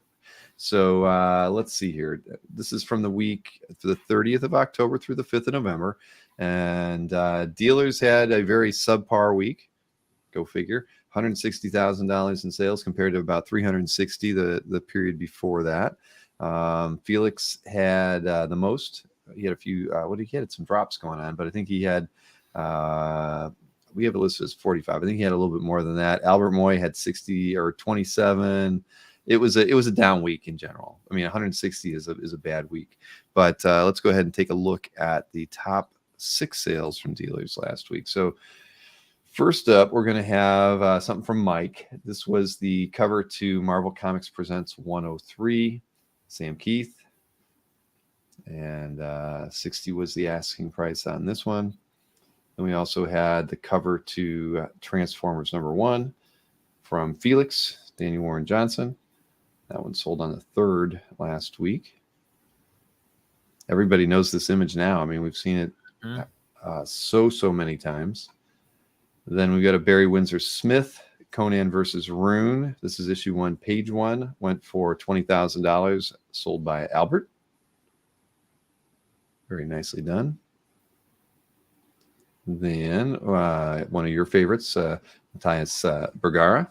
This is from Felix, of course, sold for $18,000. This is Code of False Dawns, issue 1 cover. Then we got another Moy. This is a Cassaday Star Wars issue 1 variant cover. Went for $5,000.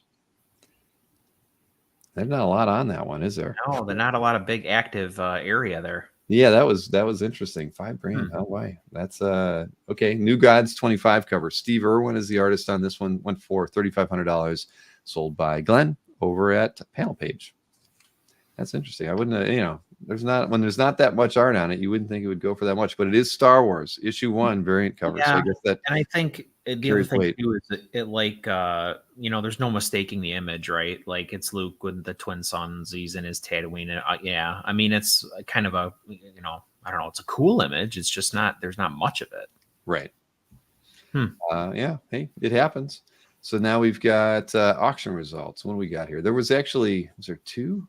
I think there were 2 specialty auctions this week. I only listed 1 in here, but auctions ended up being at what was it, 338, and so it was a little bit up. But there was a Garfield auction that had a whole bunch of stuff in it that sold for 86. Without that, we would have been around 250. eBay did 128, and Heritage Weekly did 120 on their lonesome. So let's see here: top 3 from eBay, top 3 from Heritage.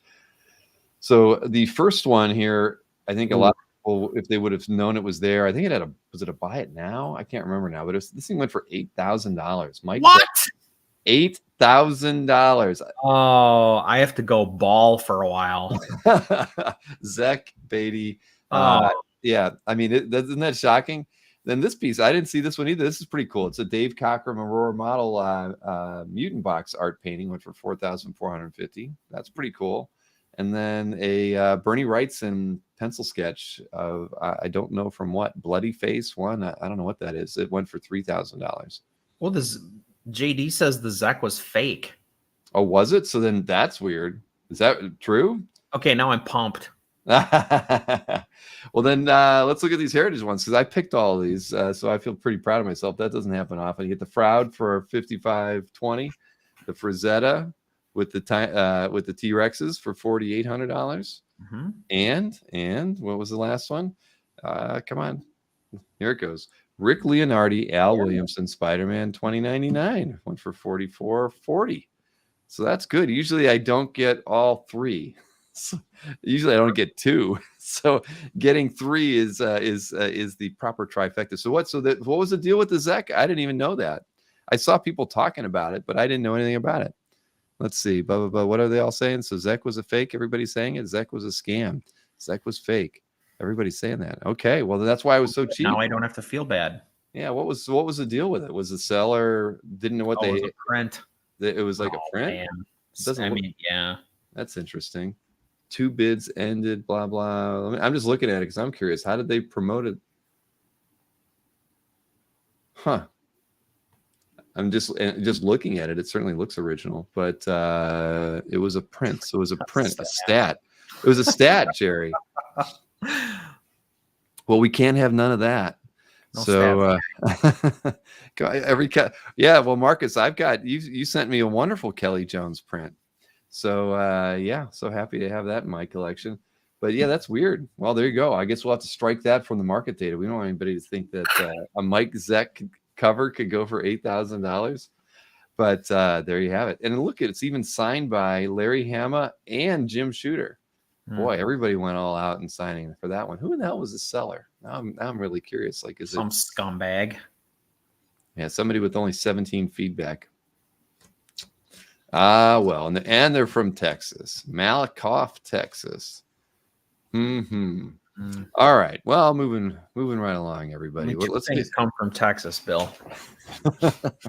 I've heard about that. I won't name them. No, please don't. It would give Marcus something else to talk about in the chat. Jason says it's sold again after.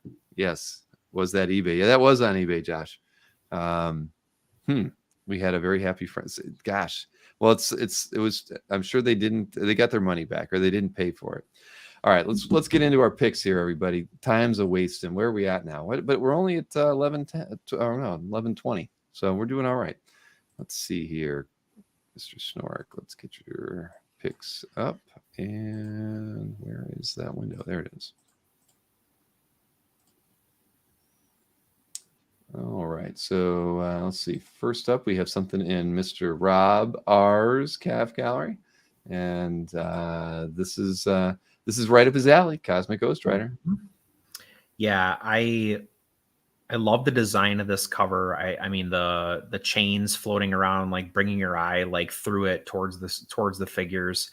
I think it's a clever design, but I think more than anything, there's just like so many incredible textures on this piece, like the chains, the star field, the feathers, the terrain.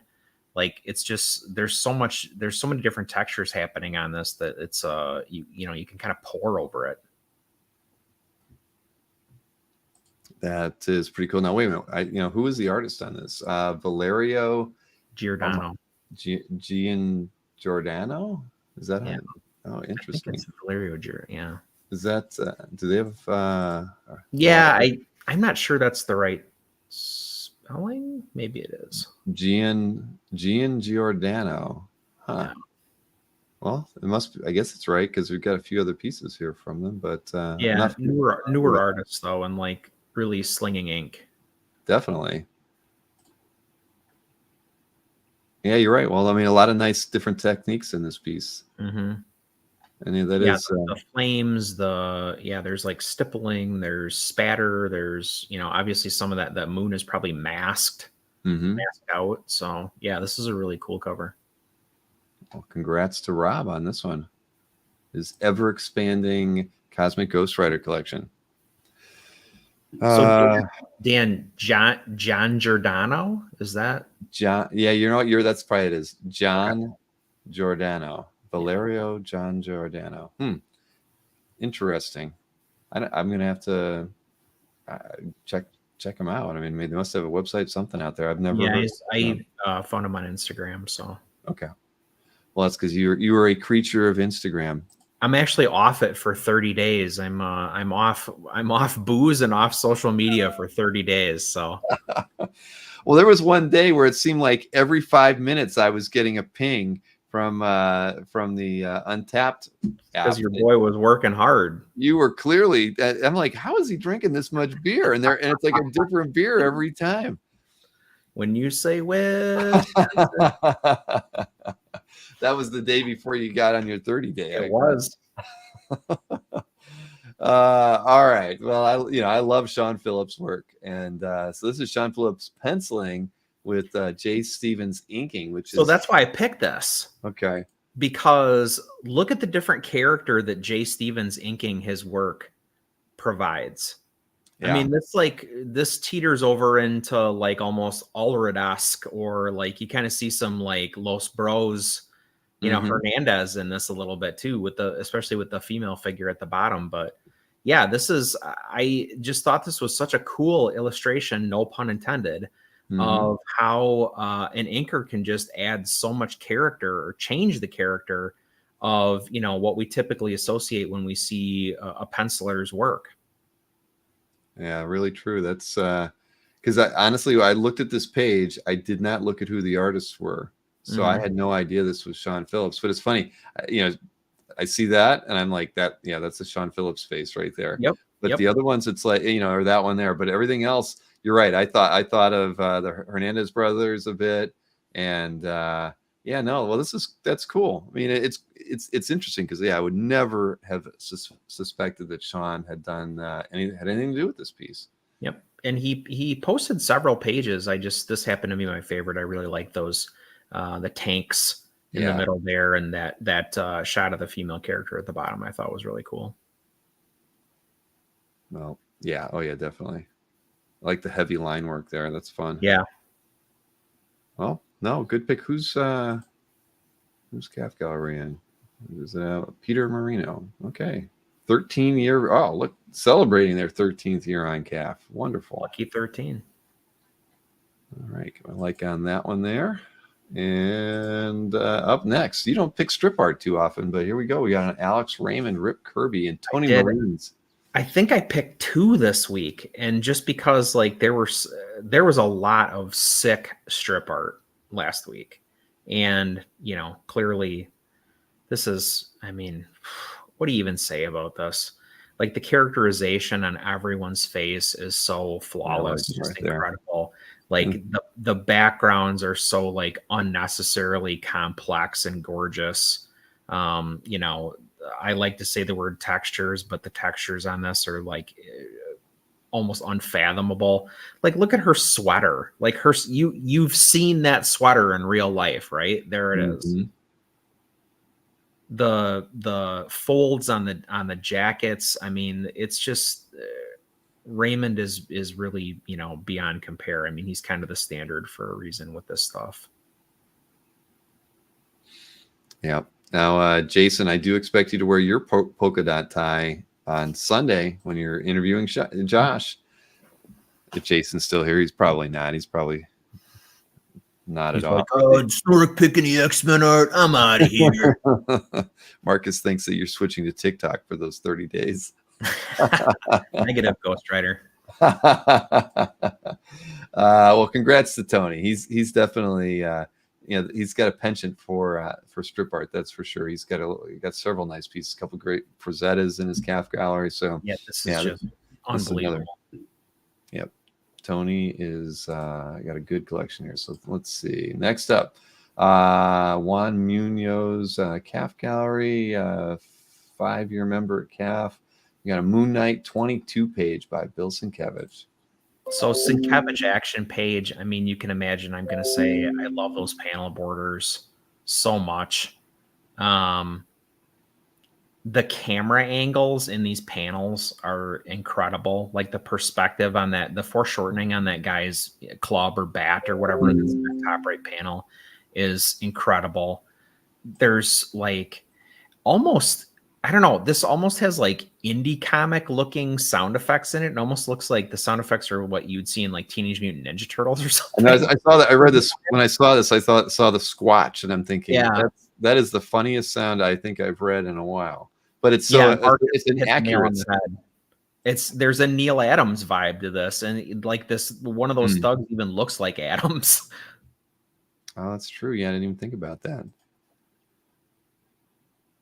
Well, yeah, when you look at the character layout in these panels, absolutely. From beginning to end, that's like all Adams. But you know, the way he's handled the panels, you know, the lines on the panels there, you know, you almost don't think about it. But yeah, without question, major Adams influence on this piece.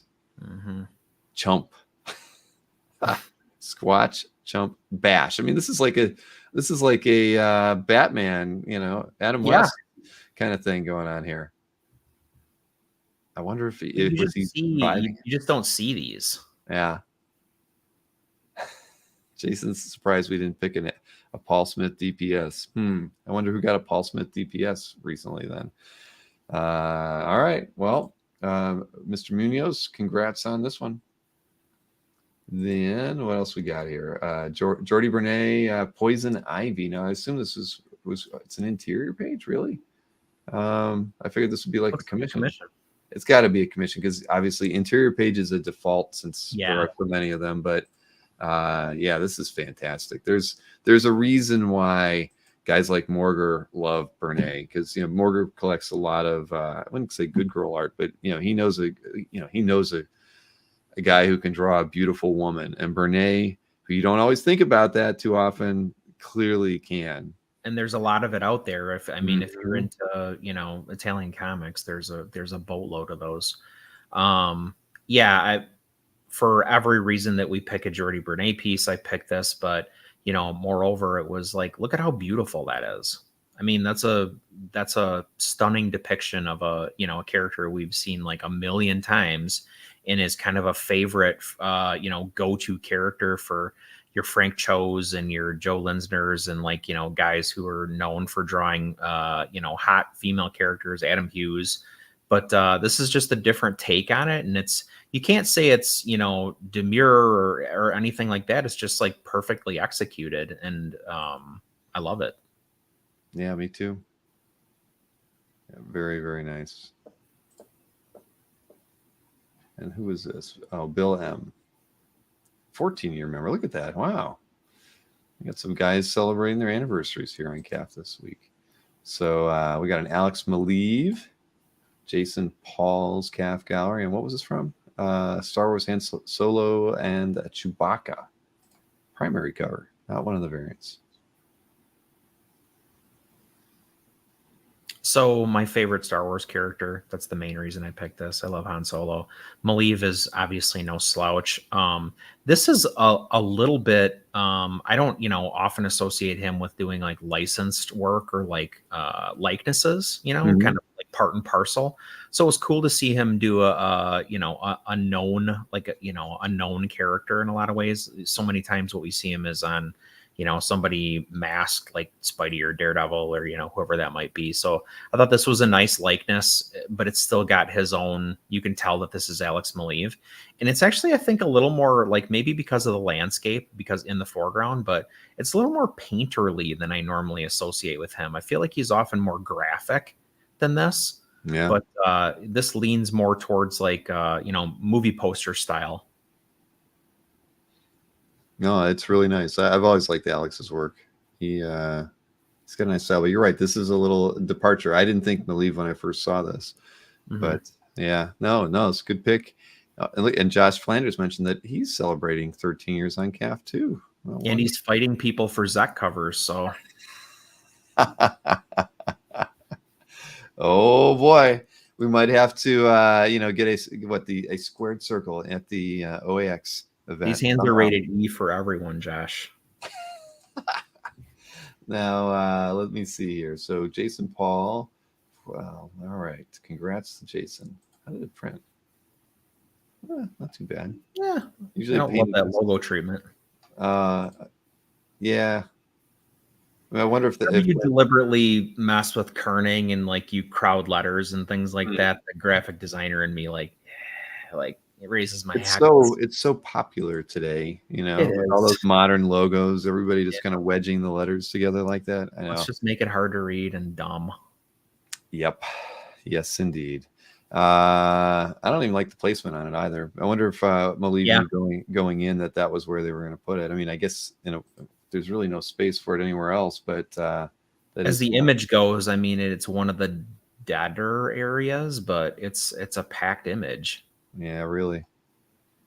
Oh well. So now we're critiquing. That's not our place. Exactly. So we have this Gary Frank Tarzan cover. I mean, I don't think of Gary Frank and Tarzan, but boy, this is a great illustration. Yeah. So if you were to ask Dan T, bootlegging is not a habit in the chat, what my proclivities are for my picks, he will tell you that I like guys who can sling ink, and Gary Frank is one of those guys. So this is like a absolute texture fest. I mean, there's fur, there's skin, there's like leathery skin, there's leaves, there's, vines, there's dirt, and he inks every itty little bit of it. And when you can pull something like this off and it's not muddy or, illegible, I mean, this all reads perfectly. Those animals could be out of a, textbook illustration. Yeah. So I just think, this is amazing for so many reasons. Let's see. Tim wants to know if Gary's coming to OAX. He'd be a great pick. He is. He was actually one of the people I asked early, and he turned me down. Oh, yeah. He turned me down. Gary. He's in Italy, but I thought, maybe we'd get lucky, but not this year. He did turn me down. I like his stuff a lot, and so I tried and failed, but hey, there's always next year. Yep. So but yeah, no, this is really, really nice, and I love it. It's just it's so crisp and concise, and all the line work, especially on the animals. I mean, man, he's such an amazing draftsman. Yeah, these could be like etchings in a botanic, some kind of a book about the jungle life. I mean, it's like before we had photographs. Yeah, no, that's true. He's Dan. This is good. This is really, really nice. Oh, there's even an alligator there, or a crocodile, and a snake, too. Man, what am I missing here? There's got to be something else in here. There's no birds. You have every animal on this cover. Well, this is a nice one, and Alberto Giovanni. See, in Italy. There you go. That's where to get his art, because he's in Italy. Yeah, Rich's comment about not being a Tarzan collector. Rich, I do not care. Like, I won't even say how little about Tarzan, but like this just grabbed me and like took hold. This is a gorgeous piece of art. I don't care. That could be, I don't care, whoever on the cover. Mm-hmm. Yeah. No, this is a keeper. Congrats to Alberto for picking this one up. Let's see here. So Nick Patera up next, and this is Godzilla War for Humanity variant cover in Victor Bracamonte's calf gallery. I love, okay, one of the reasons that I love the Thing and collecting commissions of the Thing and Thing art and whatever is because artists so often tell me how they get a huge kick out of drawing that character. Mm-hmm. And this is another character where you can absolutely tell that artists love drawing Godzilla. And this shows that in spades. I mean, every scale is, lovingly rendered, every, bit of drool, every, whatever on this entire cover. Nick puts, blood, sweat, and tears and heart and soul and all of that stuff into. And like, this just looks like he had a blast doing it. Mm-hmm. In spite of how tacky and ticky-tack, like all those little details are, I bet he had a ball. I think he did. I mean, Nick's such a fun guy anyway. I could see him just giggling his way through this too. Just being like, yeah, I'm just enjoying the hell out of drawing this. Yep. Wow. No, that's really, really, really nice. And who, okay, so it was Victor's stuff. That's right. And the drawing it's so open, and at the same time, it's so, I don't know, like overly textured in places, but like it still reads as almost, it looks almost animated in a way. So yeah, I mean, this is perfectly suited to Nick's style. Yeah, definitely. Well, congrats to Victor on that one. Now, this is the other strip art you were talking about. I'm jealous. I didn't see this one. So I didn't see this either. But Patrick Rains, fellow calf collector, fellow Heroes attendee, soon to be OAX attendee, one of my buddies that I made at Heroes Con, was actually in town last weekend, and we had dinner. He and Eric Winger and I hung out, and he came over and looked at our collections, and so we actually had a little like live meetup, which was very cool and fun. But he called my attention to this. He said, "Did you see the Kirby Wood Sky Masters that went up? It's like one long panel and it's got this wacky robot on the side." And I was like, "No, I didn't see it." So as soon as he said that, I went and looked it up, and man, I love this strip. Yeah, this is I've always wanted to get a Kirby Wood Sky Masters, but I had to have something in space. And even though, I mean, he's dreaming or whatever, this is I've never seen anything like it. Yeah, I mean, this is fantastic, and especially the robot is really the thing that gets you. It's like, yeah, I've just never seen. Or it's like kind of like a precursor to what we'd expect from crazy Kirby, drawings later in yeah, Marvel. the really trippy, yeah. Yep. But no, this is fantastic, and it's cool that that he pointed it out to you. You know, so you could have skipped it, but no, I did not see this. Of all the great artwork that got posted last week, this is not one that I don't have Sky Masters in my keyword alert. Aha! I'm going to have to fix that. Pre-Comic Art Live, because Yes. you never know. Indeed. So Ron S. We all know Ron S. And Ron's got a fantastic calf gallery. Ron's a 16+ year member of calf. Man, yeah, this is a good one. I'm very jealous about that. But then, hey, you finished it off with a Toth. I saw somebody mention Toth's name earlier when we were looking at the Bernay. But this one's in Jeff Singh's calf gallery, and again, just wow, loving it. You can't really, I mean, I can't say anything about Toth that hasn't already been said, but for him to do such a cool, I mean, it's Al Williamson's character, right? And like, that's what we always associate with the character, but like to have Toth do the covers for these books had to have been like, I would think he got a charge out of that. I think what this highlights more than anything is what a great designer Toth was to like pack all this action on this like, you know, small size cover, to work that title element in there, the trade dress in there, in such a cool, you know, as far as like when you look at this thing like as a piece of art, like unto itself, like take the subjects out of it, take the color out of it, like that's a very tasteful, like cool logo treatment as far as, you know, like the cover of a book goes. That's just a nice element. Yeah, it really is. Yeah, no, I'm liking this even more than when I first saw it. This is gosh, yeah. How does Jeff get so lucky to get pieces like this? I think he's dogged. I think he knows the right people, and he's, you know, he's ready to go when they're ready to go, and like I admire the hell out of that. Yeah, that's amazing. Well, Jeff he bought that one big collection, so he's definitely been on a tear. He'll probably be posting stuff like this for months to come. Jeff is setting up at OAX as well. So maybe we'll see this live. That would be interesting. I know he's going to be bringing some pieces to sell, and yeah, I don't know. We talked a little bit. We had him on that one day. So all right, I'm in the market for a Toth. Yeah, you know, that's funny because I've seen a lot of Toth pieces, and I've yet to find one that I want to pull the trigger on. But you're right.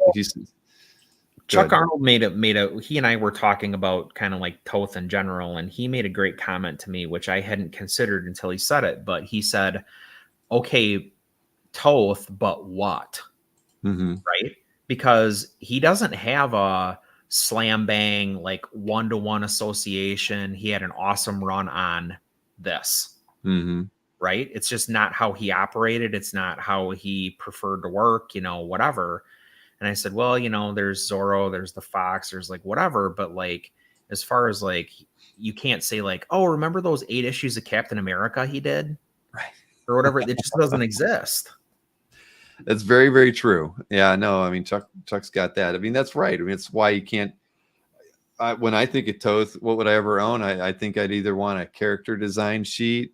Same. You know, I mean, that would probably be at the top of my list. Yeah, something Hanna-Barbera-ish would be fine. And it wouldn't even have to be like a character I even knew.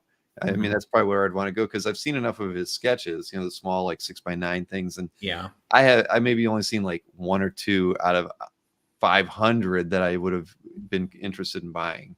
Yeah. And then outside of that, it's like, yeah, you're right. There isn't a title out there that I'd probably really gravitate towards. Yeah, Rick Walsh makes a good comment. I mean, in my mind, I would want something that I felt like he had designed. You know, so Space Ghost is a great option. Like, he had a hand in Johnny Quest. He had a hand in, obviously, Super Friends. Like, for me, if I could get a Toth, like, you know, Green Lantern, Super Friends model sheet, something like that, I'm good. Yeah, I agree with you. All right, well, let's take a look at my picks here. And I think we'll get it done before midnight Eastern here. Yeehaw! So we've got, this is in James Cap Guy. How long has James been on the site? Too long. 6.5 years. Okay. Ooh.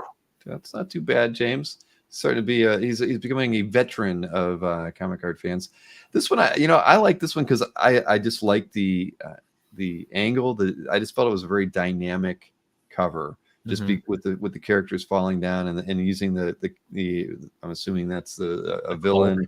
On the at the lower left there. I just thought it was cool, and I also like the idea that the Cloak and Dagger are falling, could easily break their necks. Spidey, he's not even trying to save him. He's out there just trying to save his own rear end by shooting his webbing up at something. So I mean, I assume maybe next he might have maybe tried to reach out to somebody, but I just thought this was a really, really dynamic cover, and I love the fact that the characters are covering, have their feet covering up the logo. I just think it adds to just it being even more interesting. The cloak also does the kind of classic, like backed out, the reversed C, as far as the composition is concerned. So you're like drawn towards those 3 characters. Yep. Yeah, I didn't even think of it like that, but yeah, no, without question. So this was cool, and I think James, didn't you posted a couple pieces last week, but I think this one was the one that just spoke to me the most because I love it. I think as a cover image, it's just really striking. So did I get my like on that one yet? I did not. Well, there you go, James.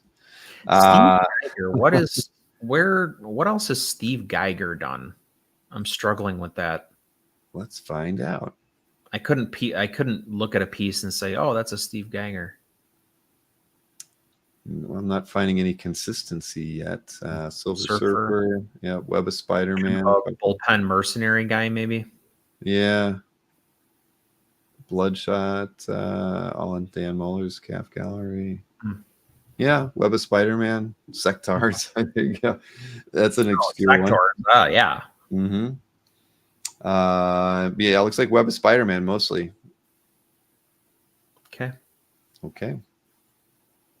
Let's see. Next up, Kirby. I mean, we can always pick Kirby's every week, but Demon Page, right? Demon 10, Royer Inks. So many good things in this one. I actually really like the first 3 panels of the character. I'm assuming dying, and I love this last panel. I actually love this image here of the demon too. I mean, it's just such wonderful rendering on here by Royer with just all of Kirby's sensibilities in it. I just think this is a freaking awesome page. Etrigan in repose. Mm-hmm. Yeah, and I mean, and I love the panel layout too. I mean, typically, this would be like a standard 6-panel layout, right? But with the 3 across the top, I mean, just visually, this is a page that I just think has so much going for it. Mm-hmm. I like it even more than I liked it when I first saw it. So what do they say that is it Royer that they say people feel like probably inked Kirby as close to Kirby as? Yeah, Royer is the one that, and you kind of have to agree. I mean, he sticks with Kirby's wonky anatomy, and doesn't try to change it at all, and really just kind of thrives in it. I mean, but this is who's got this one? JH. This is one of those ones where I should actually email JH and just say, hey, if you ever want to sell this one, this would be the one. I mean, I don't look at DC art too often and think too much of it, but I like this one a lot. Next up, I picked this one early on. It was when I was trying to set up the show. It was still Halloween or around there, and I was like, I just like this. Bill Morrison painting. We get to see a lot of stuff that is done by him that's only in pencil or a little bit in ink, but we've seen, and there's definitely been a few painted pieces by Bill out there. I just thought this was fun. And again, it's Treehouse of Horror. I can tell you, we were trying to do a Treehouse of Horror show for Dueling Dealers. We just we couldn't get our minds around it too well. That's why I did that one skateboarding intro. But we literally watched about every Treehouse of Horror episode, and for 3 weeks up until till that show. It's not horrible research to have to do. They are pretty great. No, we were laughing. I mean, because it was typically Maureen, the girls, and I, and we would like, oh, that's a perfect thing, to do that. Let's do that. And I had it all worked out where I could be the alien. I was going to buy this. They had these. They had a costume for a little kid that had made him into an octopus. And I was, but it was like to put around their waists, and I'm like, I'm gonna dye it green, and I'm gonna put it around my neck, and we'll just change. And I'm like this, and we had it all worked out, and then we didn't do it. So anyway, there's always next year. There is always next year, but yeah. So I like this thing a lot, and I think the world needs more Bill Morrison painted pieces. Is this acrylic? I would imagine. Yeah, just by the way the paint's laid down, especially up in here. Yeah, you're right. That would make the most sense, but definitely on canvas. So very, very cool here. And who is this? I don't even remember. Oh, Comic Art Channel. That's right. Okay. Next up, this is in Mikhail's Calf Gallery, Aranza Sestayo. Love Aranza's stuff. I think I picked a few of her pieces before. She's an amazing artist. She's great. I've met her a couple times at IX. She was a juror. Isn't that crazy? I missed this. Look at how dialed in that is. Holy. Yeah. Whoa. She is. She's phenomenal. I mean, wonderful woman and a wonderful artist. So yeah, if you haven't ever checked her out. You should definitely look. There's a fair number of pieces of hers on calf, but definitely I think over on Instagram you'd probably be able to find a lot of stuff from her. That's stunning. Yeah. Reminds me a little bit of Frazzato, that Massimiliano Frazzato. Yeah, I know who you're talking about. Yeah. So no, this is Mikhail. I mean, I assume this was, what was it? I didn't even look at it. Commission in oils. For a larger piece. So how does it mention the size on here? No. At the last. Oh no, there it is. 40. Oh, there we go. 44 by 21. Wow. Oh, that is massive. Is that centimeters? Oh boy, that's I hate amazing. Lord of the Rings, and I love this art. Yeah. Whew. Well, that I'd love. Yeah, I've been to Mikhail's. I'd love to see where he ended up hanging this, because it's I'm sure it looks stunning. So congrats, man. With that big, it's got to be like in the garage, I would guess. He had some big white walls. I think there's a place for it. Then let's see. So this is an FM's calf gallery. This was a cover recreation with a twist. You get Man Thing and Swamp Thing in it. I just, Perkins stuff is just great. And I actually really even love the way he handled the backgrounds in here. It's pretty minimalist, but he puts enough in there to make you think swamp, just with what he did there. But this is just awesome. I mean, it has a little bit of Plug in here, a little bit of Wrightson, but it's Perkins when you see it. And this thing is, I love it. I just think that really like watercolory kind of impressionistic stuff with the birch trees in the background is like prototypical Perkins. Mm-hmm. Like, there's just like suggestions of what's back there, but like when you look at the piece as a whole, it like absolutely reads. Definitely. This is really cool. The different treatment on the figures in the foreground too, like really plays that stuff up in the background. Like it makes it pop. Yep. No, very much so. And a little graveyard in there too. That's fun. Wow. That is a long description there, FM. I will go and read this later. But that's a good one. Then this was a small scan, but I wish it were larger, but I had to go with, I love Scalera's work. I mean, this thing is, I just love it. I mean, I was gonna pick this, and I was like, oh, it's so small. No. And then there was such a like breadth of stuff to pick from this week. I was like, well, I don't have to pick it. Yeah, well, I had the good fortune of seeing your picks first, so I knew what I had to avoid, and I did. I kind of came back to this one. I had it. It was on my I pushed it down the list a little bit, but this thing looks so damn impressive in person. Oh yeah. I love the treatment of the crows and the snake too. I mean, just everything about it is fun. It even has this could be a Disney illustration. I mean, it's just done in such a fun way, and I love how In fact, the snake almost has like a Jungle Book look to it. It does. That's why I guess that might be why I'm thinking Disney when I'm looking at it, because now that you said that, I can't not see it. But this is fantastic. So Reba Jacobs is the owner of this one. Love it. Yeah, this is fantastic. Now Reba's premium. So Reba, if you can get a better scan of this one, please. I should have pulled a Snorik and emailed her and said, I didn't get that far. But yeah, no, that's fantastic. And then this one's over in Brian Norton's calf gallery, the Injustice Society of America. This thing is unbelievable. I love this thing. Look. I mean, gosh, this is like a an art lesson in how to do things with just in a simple manner, but get so much out of it. I love every one of these figures is so well done. The composition, crazy dynamic. You got characters leaning into each other, leaning back, playing the violin. I mean, this is awesome. And he packs a lot of character into the characters too. Like, if you know these guys, I mean, that's a great like looking expression on Grundy, or like the dummy, or I think the fiddler had like a really menacing grin on him, or Per Degaton looks like dead on. Like, this is he went all out. The shade is shading over there. Right. I mean, this is fantastic. I mean, you won't find a more dynamic grouping of characters, right? I mean, I love this. And I even, even on the page, the fact that the negative space around the characters is just so unique. Just not something that you would normally get. And I should mention up front, Tom Greinberg, artist on this one. You know what it reminds me of? Like a Who's Who spread. Oh yeah, but even better though, because Who's Who might even put a little gap in there. But no, but like a cover, sure, absolutely. Yeah, I like this one a lot. They're really cool. Congrats, Brian.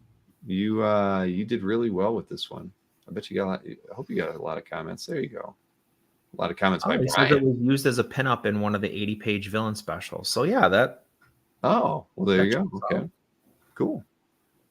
Then it's hard to pass up Hal Foster's stuff. I like this one. So it's a single panel, but and it was in Roger K's calf gallery. I just love the detail on this one. Because I started looking around the room. You've got a dead duck. You got some fish in a pot. You got this creepy looking dude in the corner, and and cheeses and whatever hanging from there. I have no idea, I just love the illustration here. Let me do it this way. This will be a little bit better. So yeah, and it was something about what was it? What was it? I want to seek your knowledge. Tell me if the magic, blah blah blah. I just thought this just a fun. I mean, look at this. I want this. I want one of these. I want a Hal Foster. Doggone it! I think everybody should have one. But I think this is probably a first. I bet we've never had like Hal Foster and Alex Raymond on the same show. Because like, when's the last time we got those two posted in the same week? That's true. Not too often. But yeah, this is this thing is just unbelievable. Garlic. There's garlic, Marcus. You can almost smell the garlic, can't you? Smell these unwashed medieval bodies. Oh man. But anyways, yes, congrats to Roger for that one. Then this one's over in Steve Crow's calf gallery. I mean, we've picked Rizzo artwork before. This one's pretty grisly, but I just love the composition on this one. I love I mean, we got a beheading and a guy getting his gut shot out in the first panel, but there's there's movement going out, guns pointing down, and you get the center one with the guy shooting off to the left. Yeah, it actually goes like exactly. You move from. I mean, it's really well orchestrated a piece as far as the flow on it. And so I didn't really. It's funny. I really almost didn't even care about the subject matter. I love the way it was drawn, but I love that flow. Is this the one that was written by Bruce Campbell? Yeah, I did not know that. Yeah. Sergeant Rock versus the Army of the Undead. This is the one Chuck Arnold has the Quietly cover for. Oh, that's right. That book, yeah. Okay. This is an awesome page. I would love to have this. Yeah. Yeah, no, I mean it is incredible. I love that like literal fog of war going across the bottom of the page to like break up the image. Like it's almost like the page like tapers out. Exactly. I mean, look at the lighting on this guy, from his gun, the gun barrel going off. I mean, the muzzle flash, very cool. Yeah. I mean, look, it's blurred his nose. I mean, but that's good illustration right there. All right, what we got? One more here. What did I pick? I couldn't remember. Okay, that's right. It was Gene Colan, Daredevil 37 page. And you get Doom on it, and you get Gene Colan drawing Doom is I would love to own something with Doom on it that Colan worked on.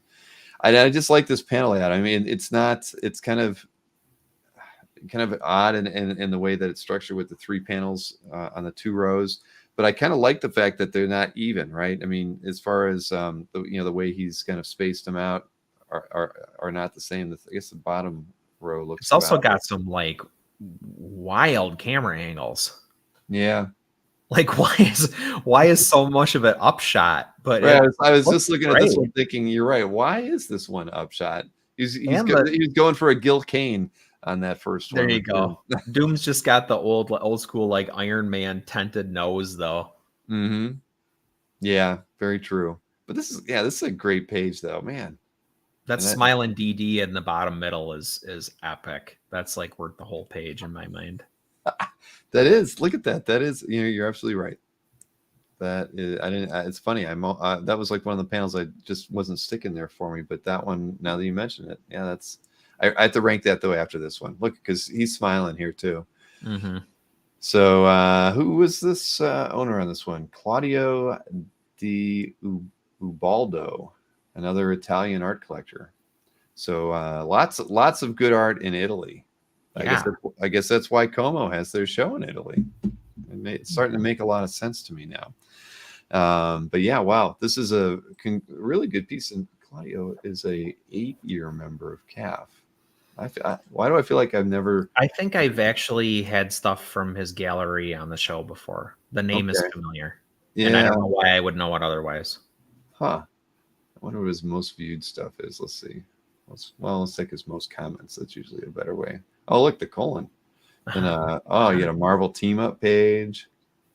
This guy's got some. Oh yeah, art.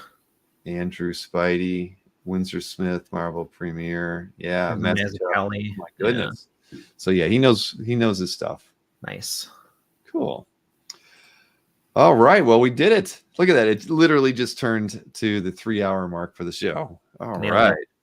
Let's see. Oh, Steve Mussolini said Luca from Italy has amazing Sandman art on CAF. Huh. All right. Well, that's there's another reason why I guess I need to make it out to Como one of these years. Do you think all these guys bring their awesome stuff and like look at it at tables and they're like, no, that is one thing we don't see a lot of that, right? When the photographs that come out of Como, but you think they'd have to, right? I would hope. Or do you think that because Como is very much, I mean, it does have some art dealers there because Albert goes sometimes and Bashar goes, but I mean, maybe because it's it's mostly more like an artist show that you don't get those collectors to come out, where they would bring stuff like that. I don't know. I'll have to ask Steve about that. What I wonder how large the North American contingent is there versus the European contingent too. I'm going to ask. I think Steve and I are due. We talked like a month ago, but we promised each other we would talk about once a month just to kind of compare notes, see how things are going. We can lean on his shoulder and cry when we're experiencing bad stuff. But we've actually, other than a crazy quote that we got today, Kazra and I have been doing pretty well of late, actually getting some stuff done. Just a few loose ends out there. But I think as soon as this weekend's past us and Comic Art Live is in the books, we're going to be able to rip through the next 3 weeks or so and really finalize almost everything. Get all of our guests announced on the site, because we have some announcements coming from Felix. We have some announcements coming from Jason, and one or two other ones I think that people are going to be pretty happy about. But of course, Felix just went off on his big tour of Tokyo with his entire crew. He won't be a part of. Did you see that? That was cool. Yeah. They're having a good time. So they won't be participating in Comic Art Live this weekend. We have pretty much, Felix has been a part of the show, I think, since the second one, always having 2 or 3 panels, but he won't have anything this week because he's having too much fun with his team. Well, you have no shortage of content for this weekend, so no, we don't. So, all right, everybody. Well, we appreciate you guys hanging out with us. We will. Why don't you hang out, Chris? I'll spill the beans on a few things for you just to give you the tips. But listen, everybody, we appreciate you hanging out. We will see you. You'll see me again on Saturday after the dust settles from opening up the show. If anybody has any questions about Comic Art Live, don't wait too long. Hit me up early and go premium long before the doors open. I would appreciate that. Have a wonderful night, and we'll talk to you again soon.